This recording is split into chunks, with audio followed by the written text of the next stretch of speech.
উনি হক কথা বলতেছে। এই যে বাংলাদেশে আসির নামে একটা বক্তা আছে, আসে না? কথা কন না কেন?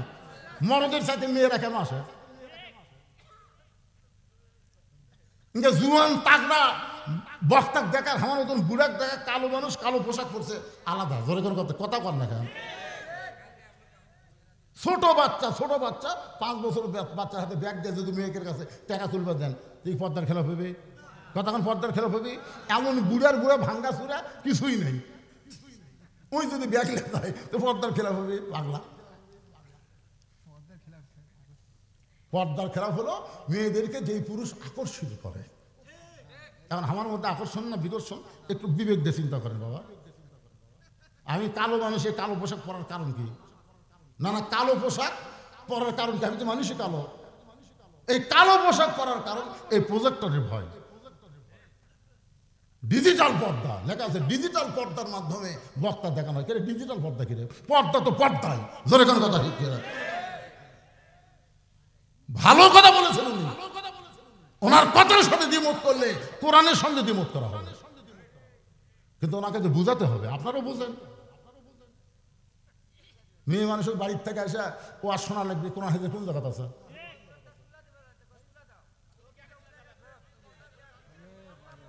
আর শোনেন বাবা, রাগ করেন না। মেয়েরা যা চাবে তাই করবেন, করা যাবে না তো।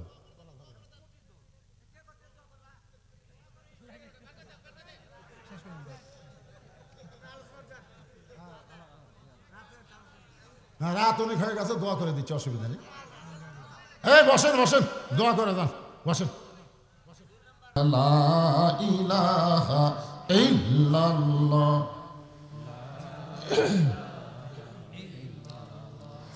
লা ইলাহা ইল্লাল্লাহ লা ইলাহা ইল্লাল্লাহ লা ইলাহা ইল্লাল্লাহ লা ইলাহা ইল্লাল্লাহ লা ইলাহা ইল্লাল্লাহ লা ইলাহা। যার দিলে আছে আমার আল্লাহর ভয়, যার মনে আছে আল্লাহর ভয়, যার দিলে আছে আল্লাহর ভয়, আল্লাহ আল্লাহ সব সময়। আহার নিদ্রা ভালো লাগে না এই দুনিয়া, ভালো লাগে না, ভালো লাগে শুধু আল্লাহ। জোরে লা ইলাহা, মহব্বতে লা ইলাহা, লা ইলাহা ইল্লাল্লাহ লা ইলাহা ইল্লাল্লাহ লা ইলাহা ইল্লাল্লাহ লা ইলাহা লা ইলাহা ইল্লাল্লাহ মুহাম্মাদুর রাসূলুল্লাহ।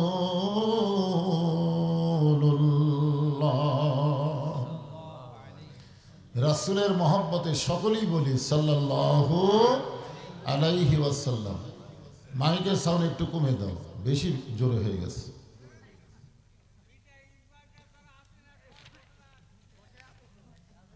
প্রবাসী ও যুব সমাজের উদ্যোগে আজকের এই তাফসীরুল কোরআন মাহফিল তারতা কুমড়াপাড়া, আজকের এই মাহফিলের সম্মানিত সভাপতি জনাব আলহাজ মোহাম্মদ আলী পরামানিক,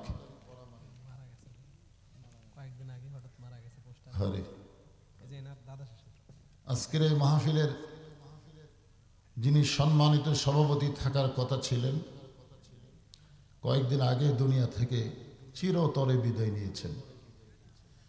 আমরা সবাই তার জন্য প্রাণ খুলে দোয়া করি, আল্লাহ তার কবরটাকে জান্নাতের উচ্চ মাকাম হিসেবে কবুল করুন। জোরে বলে আমিন। সম্মানিত সহসভাপতির আসনে যিনারা রয়েছেন সবাইকে আমি অন্তরের অন্তঃস্থল থেকে শুভেচ্ছা জ্ঞাপন করছি।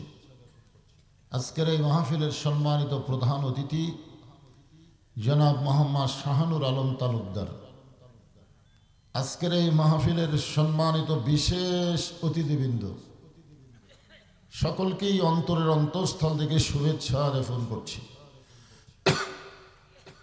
আজকের এই মাহফিলে সম্মানিত ওলামায়ে কেরাম, আপনাদের মাঝে মাঝে যে সমস্ত আলেম ওলামা বসে আছেন, মঞ্চে আছেন, মাগরিবের নামাজের পর থেকে এত রাত পর্যন্ত কোরআন হাদিসের আলোকে অত্যন্ত গুরুত্বপূর্ণ আলোচনা করে আপনাদেরকে শোনালেন। আলেম ওলামা সহ এই তরুণ প্রজন্মের বক্তাগণকে অন্তরের অন্তঃস্থল থেকে আমি শুভেচ্ছা জ্ঞাপন করছি। এই মুহূর্তে আমার সামনে যারা বসে আছেন, যিনাদেরকে আল্লাহ দয়া করে রহম করে আজকের এই জান্নাতের বাগানে কবুল করেছেন, দুই একজন বললেন আলহামদুলিল্লাহ। আপনারা কখনোই মনে করবেন না যে আপনি নিজের ইচ্ছায় এখানে এসেছেন, এটা মনেই করা যাবে না। কারণ আল্লাহ কোরআনে বলেছেন, মা সাবাকা মিন হাসানাতিন ফামিনাল্লাহ। বান্দা বান্দির দ্বারা যখন কোনো ভালো কাজ হয়, এ কাজ বান্দাবান্দি করে না, বরং আল্লাহ করে। এখন আপনারা বলেন যে জায়গায় বসে আছেন, এই জায়গাটা ভালো না খারাপ? তাহলে এই ভালো জায়গায় যিনি আপনাদের কবুল করলেন তিনি হলেন আমাদের আল্লাহ। এই জন্য যারা এখানে বসেছেন, নিচে খেয়ার উপরে সামিয়ানা, বিশ্বাসে মিলাই বস্তু তর্কে বহুদূর। আপনাদের কি বিশ্বাস হয় যে এটা জান্নাতের বাগান? যুক্তি দেখালে বিশ্বাস কমজোরি হতে পারে, কিন্তু যুক্তি ছাড়াই আমরা বিশ্বাস করি যে আল্লাহ কিছু মুহূর্তের জন্য আমাদেরকে এই জান্নাতের বাগানে কবুল করেছেন। আমার সামনে যারা বসে আছেন, আমি আমার অন্তরের অন্তঃস্থল থেকে আপনাদের সবাইকে শুভেচ্ছা জ্ঞাপন করছি। সম্মানিতা মা বোনেরা, পর্দার অন্তরালে বসে বসে যারা আলোচনা শুনতেছেন, তাদের সকলকেই শ্রদ্ধা জ্ঞাপন করি। এই মুহূর্তে জানতে চাচ্ছি আপনারা সকলে কেমন আছেন?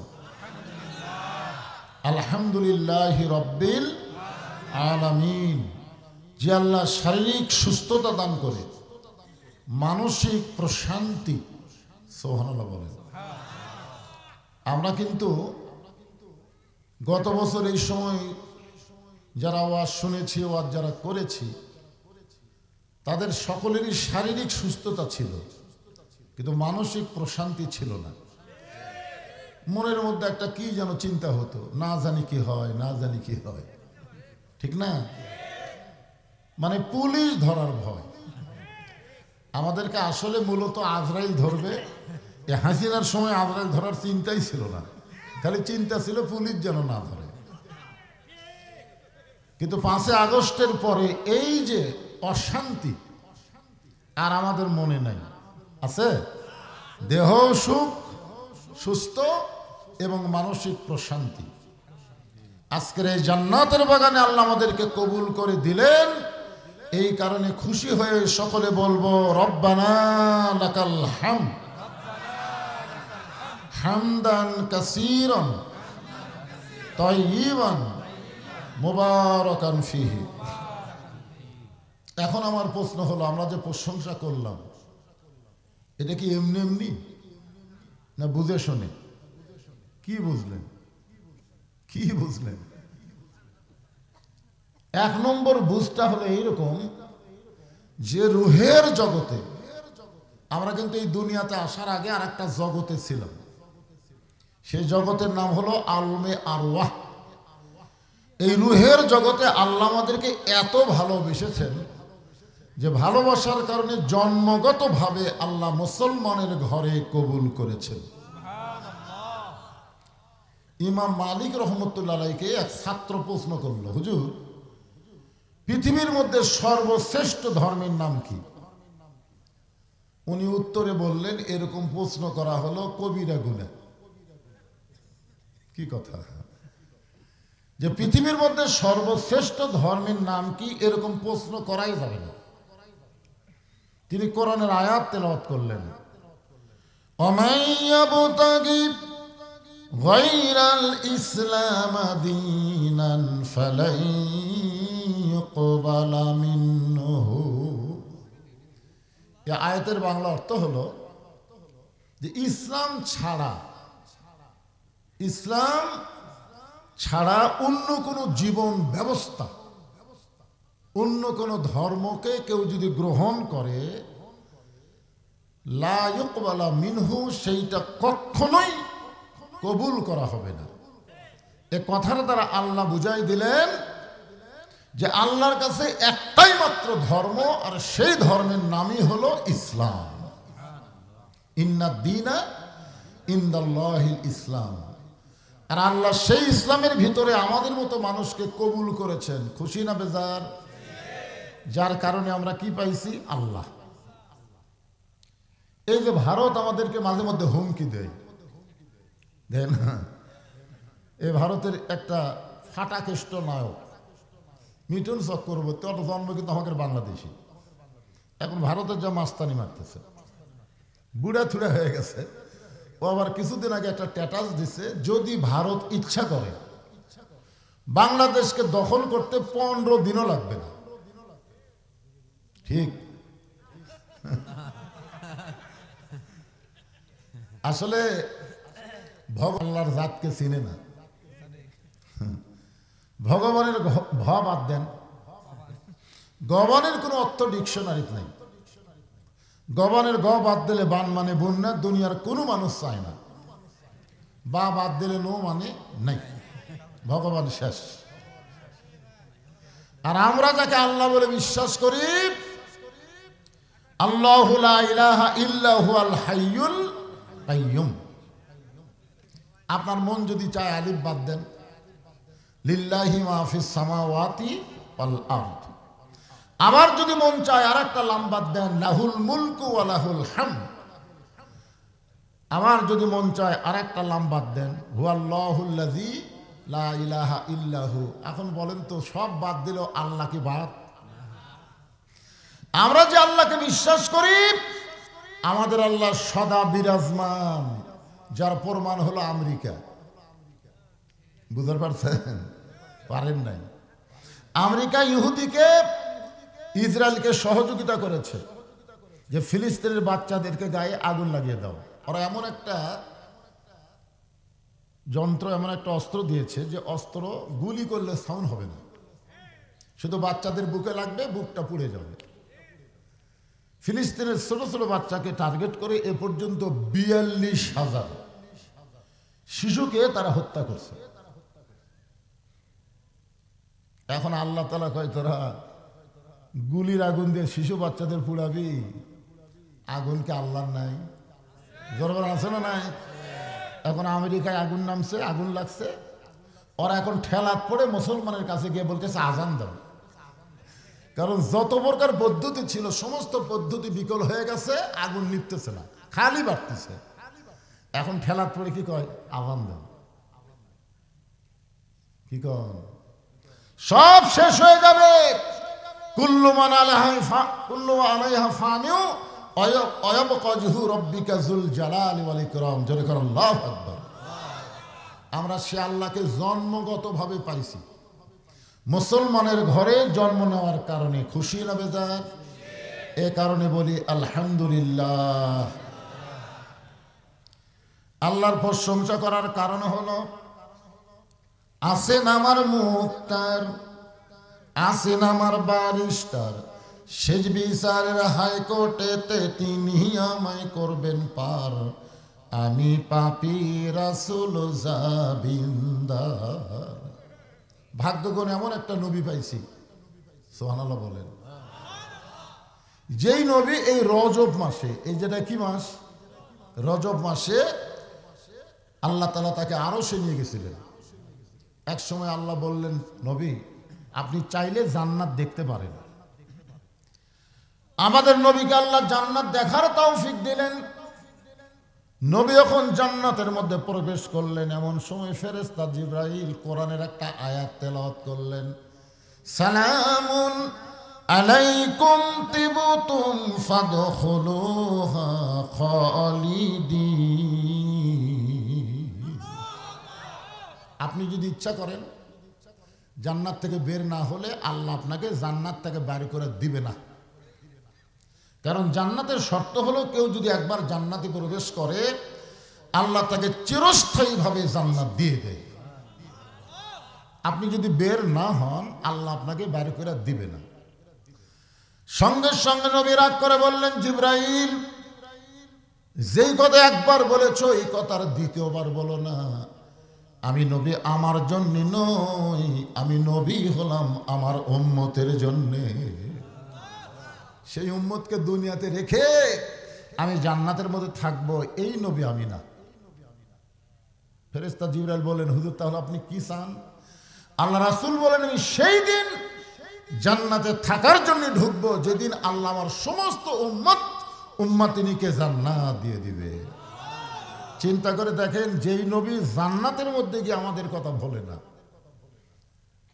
এমন নেতার পিছনে ঘুরি যে নেতা নেত্রী বিপদে পড়ে গেলে আমাদের কথা মনে রাখে না। জোরে কোন কথা ঠিক কিনা? অনেক জায়গায়, বাংলাদেশের অনেক জায়গায় মেম্বার থেকে শুরু করে একেবারে প্রধানমন্ত্রী পর্যন্ত পড়ে গেছে। এতদিন জীবন নষ্ট করছেন ওই নেতা নেত্রীর পিছনে ঘুরে।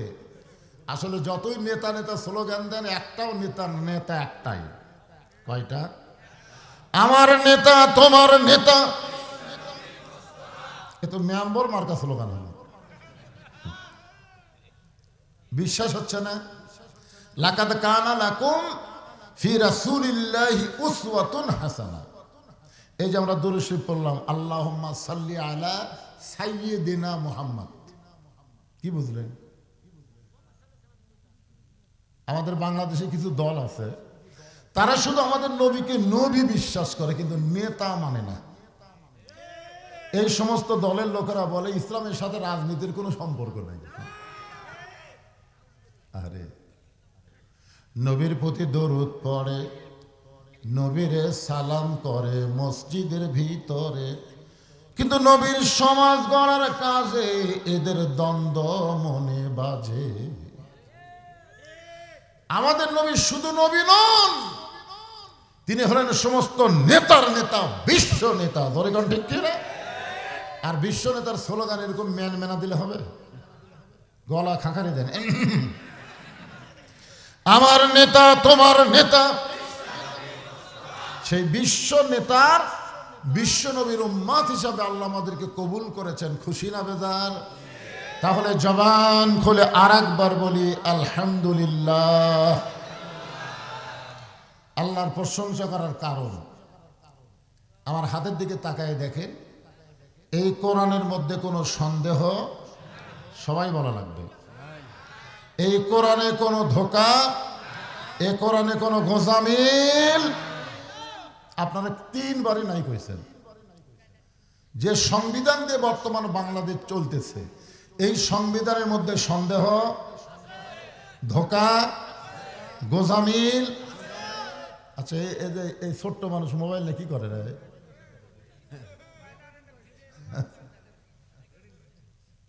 কি বাজান? কি ভিডিও করতেছে? তোমার করা লাগবে কেন ভিডিও? এত ছোট বাচ্চার হাতে মোবাইল দিয়েছেন, এর বাপ কেড়ে। শোনেন, বাচ্চাদের নষ্ট করার প্রধান মাধ্যম হচ্ছে এই মোবাইল। মোবাইল ছাড়া আমার ছেলে ভাতই খায় না হুজুর, মোবাইল ছাড়া কান্নাই থামে না। মোবাইল দিয়ে ভাত খাওয়াই, মোবাইল দিয়ে কান্না খাওয়াই।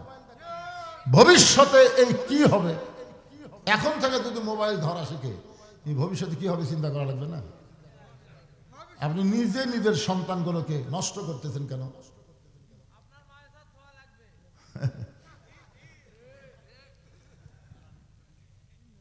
আর যার মোবাইল ধরো না, এই থুয়ে দাও, পকেটে থুয়ে দাও। এরা ধরে আছে, এরা 3 জন অপরের দিক থেকে আছে। সামনে কাতারের মুসল্লি যদি এরকম বেয়াসাইজা হয়, একে সামনে বসে আর ছোট ছোট বাচ্চারা।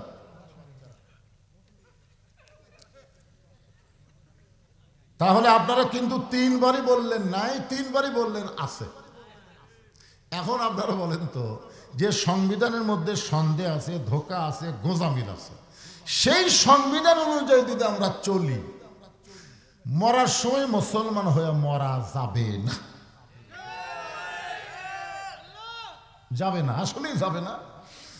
বর্তমানে আমাদের যারা মুসলমান মারা যাচ্ছে অধিকাংশই মুনাফিক হয়ে মারা যাচ্ছে। মুসলমান হয়ে যদি মরতে চাই, মানুষের তৈরি আইন, মানুষের তৈরি সংবিধানকে কবর দিয়ে আল্লাহর কোরআনকে আমাদের সংবিধান বানাতে হবে। লিল্লাহি তাকবীর। একজন ঠিক আছে,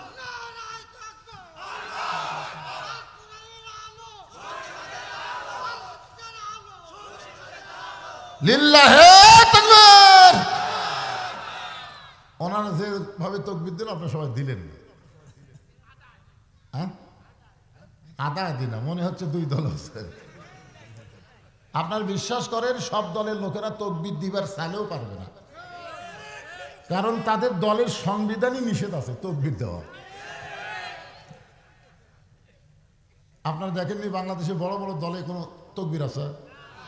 ওরা কি দিয়ে শুরু করে, কি দিয়ে শেষ করে আল্লাহ ভালো করে। মানলেও তো লাভ, মানলেও লাভ। যার প্রমাণ হলো আবু সাইদ। লস না লাভ? আমাদের গ্রামের একটা ছেলে আমাকে বলে, হুজুর অনেকদিন পর হয়েছে, একটু ভালো নাম রাখেন। আমি বললাম আবু সাইদ। আমার হাতের মধ্যে 500 টাকা দিল, খুশি হয়ে। আমার খেয়ালই নাই হুজুর, আবু সাইদ। আমার খালাতো বোনের একটা মেয়ে হয়েছে, নাম রাখতে বললাম, আমি বললাম হাসিনা। কষ্টে বাঁচে না। আপনি একটা আলিম হয়ে এমন জঘন্য খুনির নাম কেমনে মুখে তুললেন? তার মানে বোঝা গেল গুলির সামনে তাকবীর দিয়ে যারা দাঁড়ায় ওদের গুলি করলেও মরে না, কিয়ামত পর্যন্ত এরা জীবিত থাকবে। জোরে কোন ঠিক কিনা? আর হাসিনা গুলি করনেওয়ালি খালি পলাছে, মানুষের ভিতর আর নাই।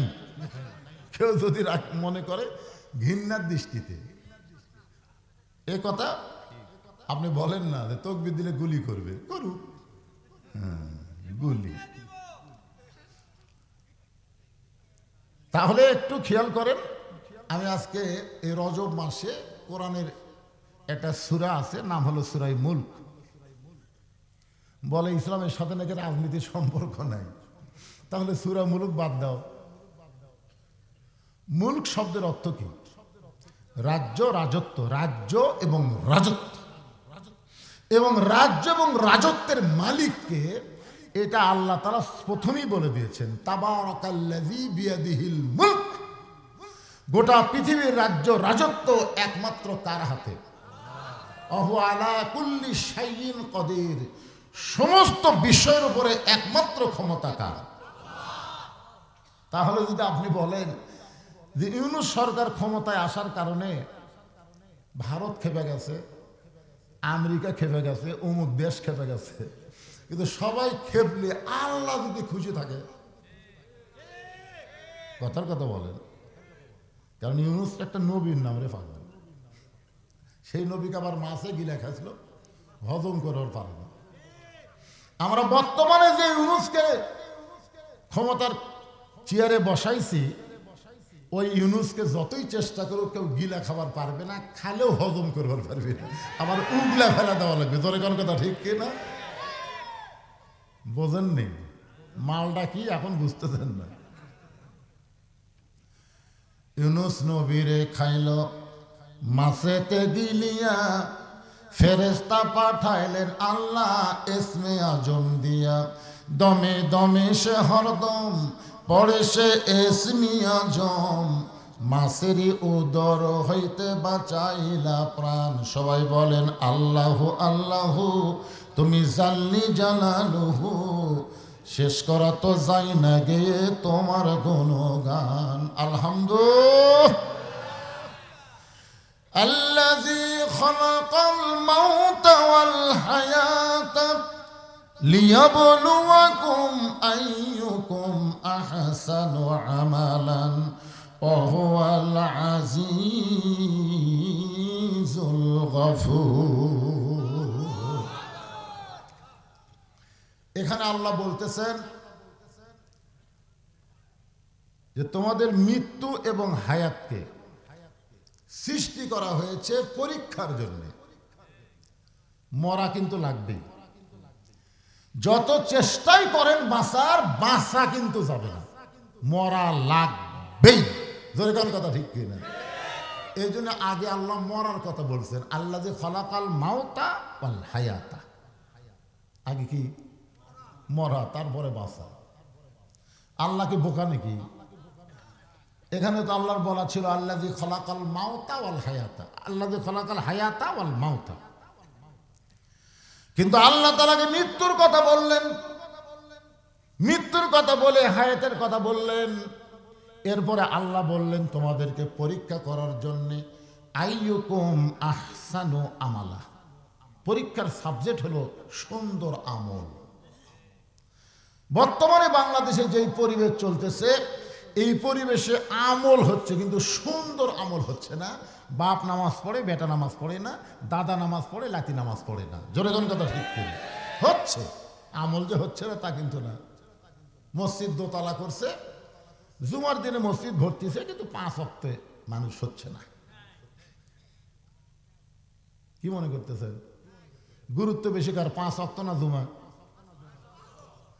কেউ যদি জুমার নামাজ বাদ দেয় তাকে কাফের বলা যাবে না, কিন্তু অন্য 5 ওয়াক্ত নামাজের 1 ওয়াক্ত নামাজ, মান তারাকা সালাতু মুতাম্মিদান ফাকাত কাফার, ইচ্ছা করে 1 ওয়াক্ত নামাজ যে বাদ দিবে সে অবশ্যই কাফের হয়ে যাবে। চিন্তা করে দেখেন, আমল যে হচ্ছে না তা কিন্তু না, কিন্তু সুন্দর আমল হচ্ছে না। এখানে আল্লাহ বলতেছেন আহসানু আমালা। আবার অন্য জায়গায় আল্লাহ বলেছেন ও আমিলুস সলিহা। ও আমিলুস সলিহা মানে নেক আমল। বাপ পড়ে, বেটা পড়ে না, বাপ মনে মনে চিন্তা করে আমি জান্নাতে যাব, আমি তো পড়তেছি। কিন্তু কোরআন বলতেছে কু আনফুসাকুম আহলিকুম নারা, জাহান্নামের আগুন থেকে যদি বাঁচতে চাও তুমি একলা বাপ বাঁচলে হবে না, তোমার আহাল পরিবারকে নিয়ে বাঁচা লাগবে। ধরে কোন ঠিক কিনা? তাহলে সুন্দর আমল যদি আমরা করতে চাই, সুন্দর একটা পরিবেশ লাগবে। সুন্দর একটা পরিবেশ যদি তৈরি করতে চাই, সুন্দর একটা সমাজ লাগবে। সুন্দর একটা সমাজ যদি তৈরি করতে চাই, সুন্দর একটা রাষ্ট্র লাগবে। সুন্দর একটা রাষ্ট্র যদি তৈরি করতে চাই, তাহলে সুন্দর একটা সংবিধান লাগবে, যার নাম হলো আল্লাহর কোরআন। অনুনাজ্জিলু মিনাল কোরআনি মা হুয়া শিফাউ ওয়া রাহমাতুল লিল মুমিনিন।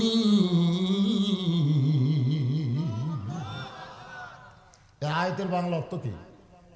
এর বাংলা অর্থ হলো সব সমস্যার সমাধান দিতে পারে আল কোরআন।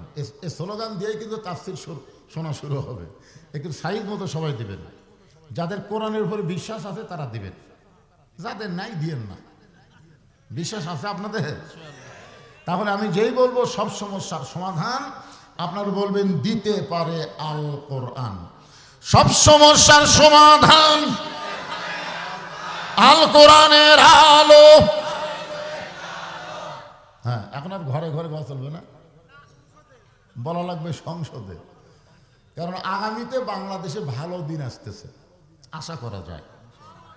যেভাবে আপনারা হাত তুললেন, আমি তো একটা লোকের হাত নিচু দেখলাম না, আমি খুব খেয়াল করে দেখলাম না, সবাই হাত তুলছে। কারণ আপনারা আওয়ামী লীগ করেন আর বিএনপি করেন আর যে দলই করেন, জাতীয় পার্টি জামাত যেটাই করেন, কোরআনের মাহফিলে যখন আইছেন তখন আপনারা আর ভিন্ন দল নাই, সবাই এক দল হয়ে গেছেন। মসজিদের মধ্যে যখন মানুষ নামাজ পড়তে ঢোকে, আওয়ামী লীগ বিএনপি জাতীয় পার্টি জামাত যে দলের লোকেরা ঢুকুক না কেন, আপনার বলেন তো প্রত্যেকটা দলের জন্য কি আলাদা কাতার হয় না সব দল এক কাতারে দাঁড়ায়? আমি নিজের চোখে দেখছি ভাই। নিজের চোখে দেখছি ডান পাশে আওয়ামী লীগ, বাম পাশে বিএনপি, মাঝখানে জামাত। আওয়ামী লীগ চারেগুলো সামনে গেছে, জামাত ইসলাম টান দিয়ে বলতে যে কে ভাই কাতার দেখো ভাই, গোড়ালির সাথে গোড়ালি মিল করো। বিএনপি যদি পিছনে থাকে পিঠে ঠেলা দেখায় ভাই পায়ের গোড়ালির সাথে গোড়ালি মিল করো ভাই। জামাত, বিএনপি, আওয়ামী লীগ গোড়ালির সঙ্গে গোড়ালি মিল করে কাতার সোজা করা দেখে ফেরেশতাকে আল্লাহ, এরা ভাইরা ভিন্ন দল, ভিতরে এক কাতার। আল্লাহ বলতেছে আমার আইন যেখানে চলবে সেখানে কোনো দল থাকবে না, সব দল ভাঙ্গা মুসলমান এক কাতার হবে। তাহলে এই মুহূর্তে আমরা কোনো দল করব না, একটাই দল হবে আমাদের কোরআনের দল। জোরে করে কথা ঠিক কি না? তারপরে সামিয়ানার বেড়া যায় যা ইচ্ছাতেই করেন, কিন্তু এর ভিতরে যখন আসেন তখন এক দল হয়ে বলা লাগবে আল কোরআনের আলো সংসদে যাবে। কারণ সংসদ হলো ট্যাঙ্কি, বোঝেন না? ট্যাঙ্কি বোঝেন? 2 কোটি লিটার পানি আটে ঢাকা ওয়াসা কোম্পানি একটা ট্যাঙ্কি বানাচ্ছে। 6টা ডিপ টিউবওয়েল দিয়ে অনবরত ট্যাঙ্কির পানি তুলতেছে। ওই ট্যাঙ্কির পানি আবার পাইপের মাধ্যমে প্রত্যেকটা বাসায় বাসায় সাপ্লাই দিছে। একদিন গভীর রাত্রে ষড়যন্ত্র করে ভারতের শয়তান আর বাংলাদেশের নাস্তিকেরা ওই ট্যাঙ্কির ছাপনা খুলে একটা মরা মোষ ওর মধ্যে ঢুকে দিছে। এখন মোষটা আস্তে আস্তে ফুলে ফুলে গলে গলে ওই পানি মাধ্যমে মিশ্রণ হয়ে পাইপের মাধ্যমে প্রত্যেকটা বাসায় বাসায় পানি চলে যাচ্ছে। আর বাসার লোকেরা গিলাসের মধ্যে পানি নিয়ে বলতেছে ওয়াসাকাহুম রাব্বুহুম শারাবান তাহুরা। এই কোরআনের আয়াত পাঠ করতেছে আর পানি পান করতেছে। আপনার বলেন তো পানি পাক না পাক? তুমি যতই কোরআন পড়ো পানি পাক হবে না, কারণ ট্যাঙ্কির মধ্যে ময়লা আছে। এই ট্যাঙ্কির নামই হলো সংসদ। জোরে কোন কথা ঠিক কিনা? আপনি সংসদের মধ্যে শয়তানদেরকে ঢুকাবেন আর ঘরে ঘরে কোরআনের আলো জ্বালাবেন, এখানে কখনোই সম্ভব না। বরং সংসদ পরিষ্কার করতে গেলে, ট্যাঙ্কি পরিষ্কার করতে গেলে আল্লাহর কোরআন লাগবে। জোরে কোন কথা ঠিক কিনা? এই সংসদকে ট্যাঙ্কি মনে করে এবার একটা ঝাড়িয়া স্লোগান দেবেন, জনগণ বুঝুক পাবলিক কি জিনিস। আল কোরআনের আলো, কোরআন হাদিস যেখানে, দুনিয়ার মুসলমান। এক লোক বলতেছে হুজুর আমি শীতের মধ্যে যে বিড়ি খাই, আল্লাহ যদি আমার জান্নাত দেয় তাহলে কি জান্নাতে বিড়ি পাওয়া যাবে? এখন এখানে আওয়ামী লীগ, বিএনপি তারা চিন্তা করতেছে কে রে, সংসদের মধ্যে যদি কোরআন যায় তাহলে হামাকের কি হবি রে? আরে পাগলা, বিড়ি জান্নাতে তো আল্লাহ দিবে না, কারণ বিড়ি খাওয়ার মতন ইচ্ছাই তোমার হবে না। যখন কোরআন দিয়ে বাংলাদেশ চলবে তখন অন্য কোনো দল করার ইচ্ছাই তোমার হবে না। তোমার মনই বলবে কোরআনের দলে ঢোকা লাগবে। ধরে করার কথা ঠিক কি না? কি মনে করছেন এরকম কোরআনের মধ্যে কি লেখা আছে, কি বুঝতেছেন, কি শুনতেছেন? কিছুই তো দেখবার পাচ্ছে না। সেই দিন আপনারা দেখতে পাবেন যেদিন কোরআন দিয়ে আমাদের বাংলাদেশ চলবে আসলে কোরআনটা কি, এই কোরআনটা কেমন, এই কোরআন দিয়ে যখন দেশ চলবে দেশের নেতারা কেমন হবে, কর্মী কেমন হবে। আপনাদের সামনে আহসান আমালা দিয়ে আপনাদের বোঝানোর চেষ্টা করতেছি। বাংলাদেশের মতন 96টা দেশের খলিফা হলেন হযরত ওমর। আমাদের বাংলাদেশের মতন 96টা দেশ, কয়টা দেশ? জুমার দিনে খুতবা দিচ্ছেন। এখন আপনারা বলেন তো কোন দলের নেতারা খুতবা দিবার পারবে, কোন দলের নেতারা খুতবা শুনবে? একটু বিবেচনা করবেন। 3 দল মসজিদের মধ্যে ঢুকছে, আওয়ামী লীগ, বিএনপি, জামাত। কিন্তু ইমামের মায়ের অসুখ হয়েছে হঠাৎ, ইমাম মাকে নিয়ে হাসপাতালে গেছে। এখন জুমার দিনে ইমাম আসে নাই। 3 দলের মুসলমান চিন্তা করতেছে আজকে খুতবা কে দিবে? হুজুর তো আসেনি। এখন জামাত ইসলাম এসে আওয়ামী লীগের নেতা বলতেছে ভাই তোমার দল যখন ক্ষমতা আছে তুমি খুতবা দাও। আওয়ামী লীগ নিচের দিকে তাকা বলে ভাই ভাষণ দিবার পারি রে, কিন্তু হ্যাঁ ভাষণ দিবার পারিস, খুতবা দিবার পারিস না। তো বিএনপি বলতেছে ভাই কি করবেন ভাই, আপনি না হয় যান। না রে ভাই অত কথা বলিস কেন, যেখানে জামাত ইসলাম আছে সেখানে হামা করে যা লিখবি। ও বাবা, হযরত ওমর যখন খুতবা শুরু করেছেন, এমন সময় মাঝখান থেকে একজন মুসল্লি দাঁড়িয়ে বলতেছে, আমিরুল মুমিনিন, আপনার খুতবা আমরা শুনবো না। ওমর ফারুক বলেন, আমার অপরাধ কি? বলে, আপনার অপরাধ হলো আমাদেরকে খাটো পাঞ্জাবি দিয়ে আপনি লম্বা জুব্বা পরে খুতবা দিচ্ছেন। আমাদেরকে খাটো পাঞ্জাবি দিয়ে আপনি লম্বা জুব্বা পরেছেন। এই লম্বা জুব্বা কেমনে পেলেন, কোথায় পেলেন, আপনার গায়ে কেমনে দিলেন, এটা যতক্ষণ পর্যন্ত না বলবেন ততক্ষণ আপনার খুতবা আমরা শুনব না। বাংলাদেশের মতন কয় দেশ? 96টা দেশের খলিফা তাকে খুতবা বন্ধ করে দিয়েছে খালি জুব্বা লম্বা হওয়ার কারণে। ওমর ফারুকের চোখটা দর দর করে পানি পড়তেছে আর মুখটা মুচকি মুচকি হাসতেছে। পানি পড়ার কারণ হলো, আল্লাহর কোরআন দিয়ে যখন দুনিয়া চলবে, নেতা যদি ভুল করে একটা সাধারণ মানুষ পর্যন্ত ভুল ধরার সাহস পাবে। আর মুখটা মুচকি মুচকি হাসি হওয়ার কারণ হলো, এই ভুল দেওয়ার সাহস যতক্ষণ সাধারণ মানুষের থাকবে ততদিন কোনো খারাপ নেতা বাংলাদেশে আসতে পারবে না। ধরে ধরে কথা ঠিক কিনা? আপনারা বলেন তো, 15.5 বছর ভুল ধরতে পারছেন? হযরত শেখ হাসিনা কত পর্যন্ত কয়নি? আমরা কি করবো ভাই? একটা ভালো কথা বলবার গেলেও আমরা চারিদিকে আগে তাকাছি। কি দেখতেছেন ভাই? দেওয়ালেরও কান আছে। আপনার বলেন তো, দেওয়ালের কান আছে? মানে হাসিনার এত ভয় ঢুকছিল আমাদের ভিতরে, না জানি কখন ধরে নিয়ে যায়। একটু মনোযোগ দিয়ে শুনবেন। এমন সময় আব্দুল্লাহ ইবনে ওমর 30 পারা কোরআনের হাফেজ, 6 লক্ষ হাদিসের হাফেজ। চিন্তা করে দেখেন নেতার বেটার যোগ্যতা কি? 30 পারা কোরআনের হাফেজ, 6 লক্ষ হাদিসের হাফেজ। ওমর ফারুকের ছেলে বাবার পাশে দাঁড়িয়ে বলতেছে, রে নবীর সাহাবীরা, আজকে আমার বাবার জুব্বা লম্বা দেখে তোমরা লোকমা দিয়া বাবার খুতবা বন্ধ করে দিলে। কিন্তু তোমরা কি জানো, তোমরা যখন ঘুম পাড়ো তখন আমার বাবা ঘুমাই না। যেদিন থেকে আমার বাবা মদিনার খলিফার দায়িত্ব পাইছে, সেদিন থেকে আমার বাবার চোখে আর কোনো ঘুম নাই।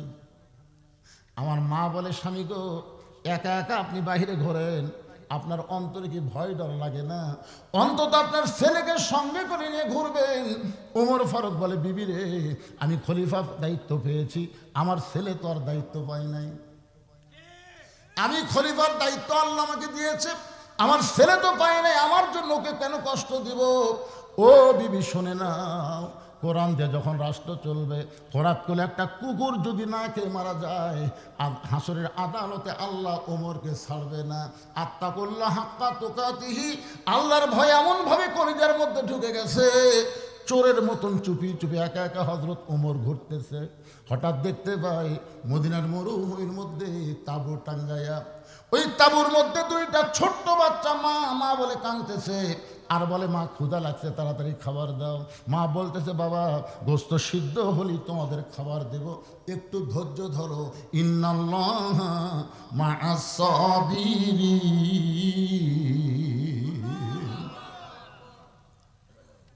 কিন্তু মা যখন বারবার বলতেছে একটু ধৈর্য ধরো, গোস্ত সিদ্ধ হলেই তোমাদের খাবার দিব, কিন্তু হযরত ওমর ফারুক চিন্তায় পড়ে গেলেন। একটা দুম্বার গোস্ত হলে বড় জোর 8 ঘন্টা লাগবে, উটের গোস্ত হলে বড় জোর 1 ঘন্টা লাগবে। এত গভীর রাত হয়ে গেল, এখন পর্যন্ত গোস্ত সিদ্ধ হয় না। এটা কিসের গোস্ত? লোকমা দিয়ে আমাকে জানতে হবে। ওমর ফারুক তাঁবুর কাছে গিয়ে বললেন, মা, তোমার 2টা বাচ্চা ক্ষুধার জ্বালায় কান্দে, তোমার মনে কি দয়া হয় না? এখন পর্যন্ত তোমার গোস্ত সিদ্ধ হয় না, তুমি এমন কি গোস্ত সিদ্ধ করতেছ? মেয়েটা বলে, পথিক, আমার বাড়ি হলো ইয়ামিন দেশে। আমি শুনতে পাইলাম মদিনার খলিফা ওমর অত্যন্ত ভালো মানুষ। আমার 2-3 বাচ্চাকে নিয়ে বিকেলবেলা ওমরের দরবারে ঢুকতে চাইছিলাম, কিন্তু এত মানুষের ভিড়, আমি মহিলা বাচ্চা 2টাকে নিয়ে ঢুকতে পারি নাই। নিয়ত করেছি আগামীকাল সকালবেলা ওমরের দরবারে আমার 2টা এতিম বাচ্চাকে নিয়ে হাজির হব। এই সকালবেলা নিয়ত করে রাতের বেলা তাঁবু টাঙ্গাইয়া এই মরুভূমির মধ্যে আমার দুইটা বাচ্চাকে বুকের মধ্যে আমি ঘুমাতে চাই, কিন্তু আমার বাচ্চা দুইটার এত খিদা লাগছে, খালি বারবার খাওয়ার জন্য কাঁদতেছে। আমি এখন মা কি করব? সান্ত্বনা দেওয়ার জন্য পাতিলে পাতের পাথর দিয়া, পানি আর পাথর দিয়া নিচে আগুন জ্বালায় বলতেছে, বাবা গোস্ত সিদ্ধ হলেই তোমাদের খাবার দেব। আর বলতেছি ধৈর্য ধরো। এই ধৈর্য ধরতে ধরতে আমার দুইটা বাচ্চা হয়তো ঘুমায় যাবে, কিন্তু এত খিদা বেশি, আমার দুইটা বাচ্চা ঘুমাবার পারতেছে না।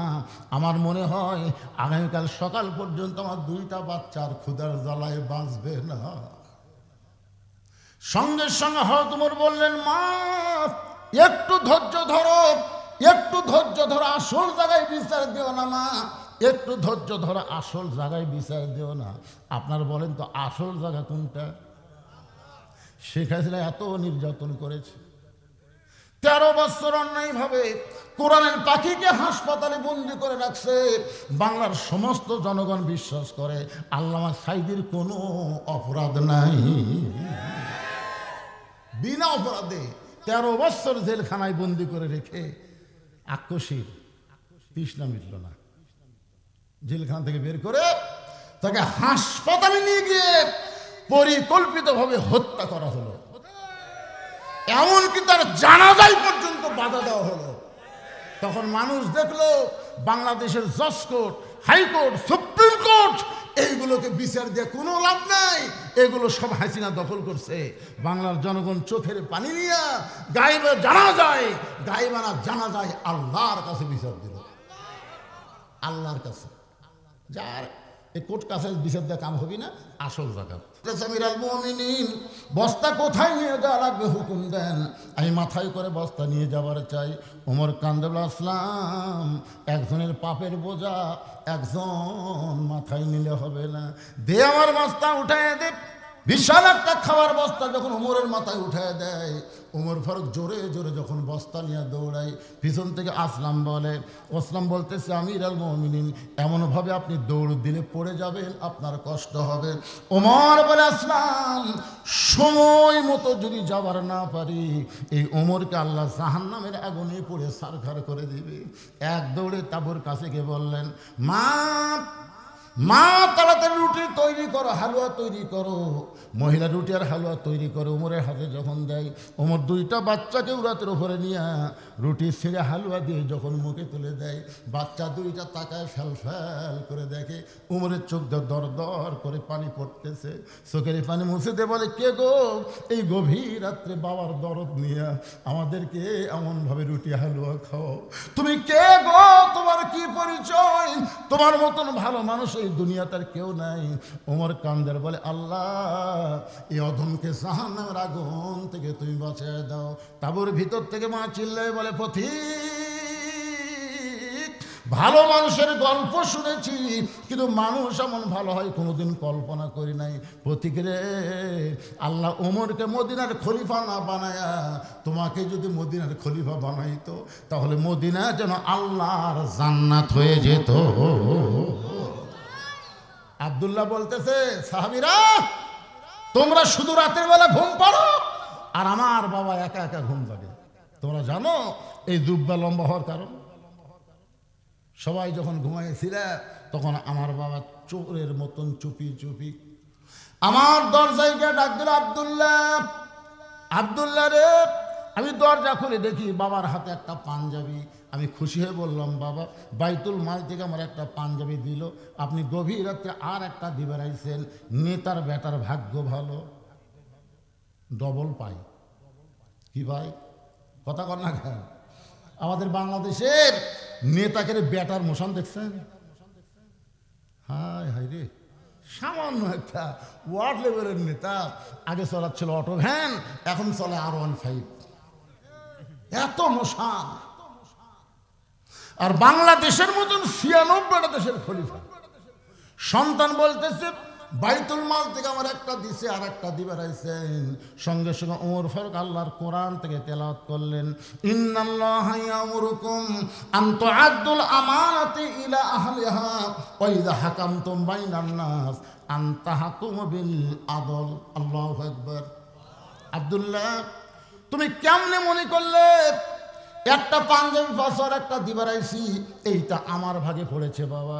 আমি গাড়িতে দেখলাম এত ছোট পাঞ্জাবি পরে আমি আগামীকাল খুতবা কেমনে দেব, তোমার কাছে আইছি, তোমার কাপড়টুকু একটু আমাকে দান করে দাও। আমি আব্দুল্লাহ আমার কাপড় বাবাকে দান করার পর বাবা যখন দুইটা কাপড় নিয়ে যায়, আমি পিছনে পিছনে রওনা দিলাম। বাবা ঘরের মধ্যে ঢুকে তার পাঞ্জাবি আমার পাঞ্জাবি একত্র করে লম্বা জুব্বা বানায় এখন খুতবা দিচ্ছে। এখন বলো খুতবা শোনা যায় কি না যায়? সমস্ত সাহাবীরা চিল্লায় বলে, আল্লাহর কোরআন দিয়ে যখন রাষ্ট্র চলবে, এমন ভালো মানুষকে মুসলমান নেতা হিসাবে পেয়ে যাবে। তাহলে এই কোরআন দিয়ে বাংলাদেশ চলুক, এটাকে আপনারা চান? তাহলে নেতা ভালো পাবেন। এখন নেতা যদি ভালো পান, কর্মী কেমন হবে? কর্মী কেমন ভালো হবে? এটা আজকে পুরুষ কর্মীদের ওয়াজ করবো না, আমি একটা নারী কর্মীর জীবনী তুলে ধরবো। কারণ অনেক মা এসেছে, তাদের বসার জায়গা হচ্ছে না। আর এই জন্যই নারী কর্মীর কথা বলবো, কারণ নারীরা যদি ভালো হয়ে যায় তাহলে বাংলাদেশে আর সিজার থাকবে না। জোরে করার কথা ঠিক কিনা? আর সিজার করা বাচ্চা মানে অস্থির। আমরা উপরে যেগুলো বসে আছি সবগুলো নর্মাল। নর্মাল বোঝেন? বাচ্চা হওয়ার টাইমই বাচ্চা হয়। আর সিজার করা মানে টাইম না হতে কাটতে বার করে দেখি ঘুমই ভাঙ্গেনি। আপনারা বলেন তো এটা কোন মা যে মা সিজার করে? কি বলবো প্রসবের কথা, মা বিনে সেই ব্যথা কেউ তো বুঝিবে না। মাজন থেকে আর সন্তানের দায়, অকালে মা মারা যায়, কেন সে মায়ের ভক্তি করবানা? মায়ের পায়ের তলে জান্নাত, জোরে কোন ঠিক কিনা? কোন মায়ের সিজার করা? আমার মায়ের আছে অনেক। ইসলামে একটা নারী কর্মী কেমন হয়, একটা নারী কেমন হওয়া দরকার। আজকে বাংলাদেশের মাদেরকে ভালো হলে আমরা ভালো বাচ্চা পাবো। আর ভালো বাচ্চা পাইলে আগামীতে বলা লাগবে না, এরা নিজেরাই কোরআনের কর্মী হবে। জোরে করার কথা ঠিক কিনা? এখন তো সব ব্যয় সাইজে আছে, এই ব্যয় সাইজগুলো সাইজ করা খুব কঠিন। সেই জন্য একটা মা যদি ভালো হয়, সন্তান আল্লাহর ওলি হয়। সবাই একটু জিজ্ঞেস করেন ভাইজান, আমার একটু ডায়াবেটিস তো, মুখটা শুকে বেশি যাচ্ছে। জি হ্যাঁ, একটু জিজ্ঞেস করে, একটু পানি, পানি, চা, চা না, চা আমি খাই না, বাজার থেকে পানি খাই। জি সবাই একটু জিজ্ঞেস করেন, লা ইলাহা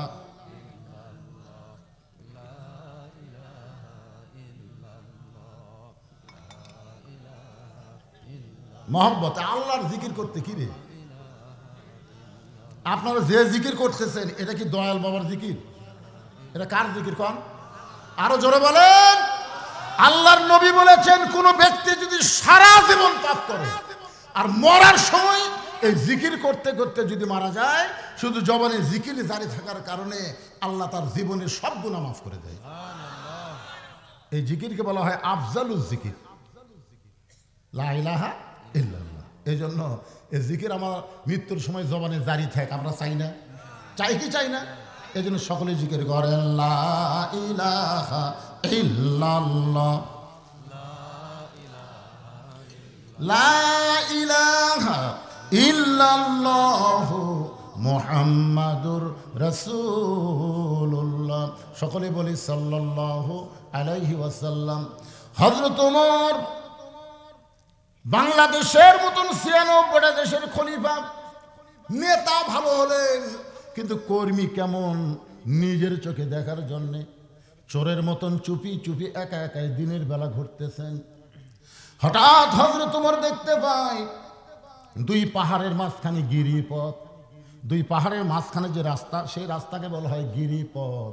ওই গিরিপথের ভিতর দিয়ে একটা সুন্দরী মেয়ে ধীর গতিতে হেঁটে হেঁটে চলতেছে।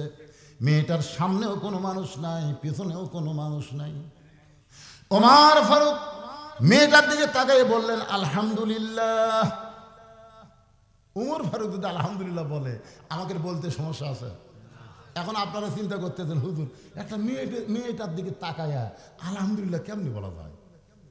আপনি কি মনে করছেন এটা পরিমণি? এটাকে রাখনি কেমন দা না?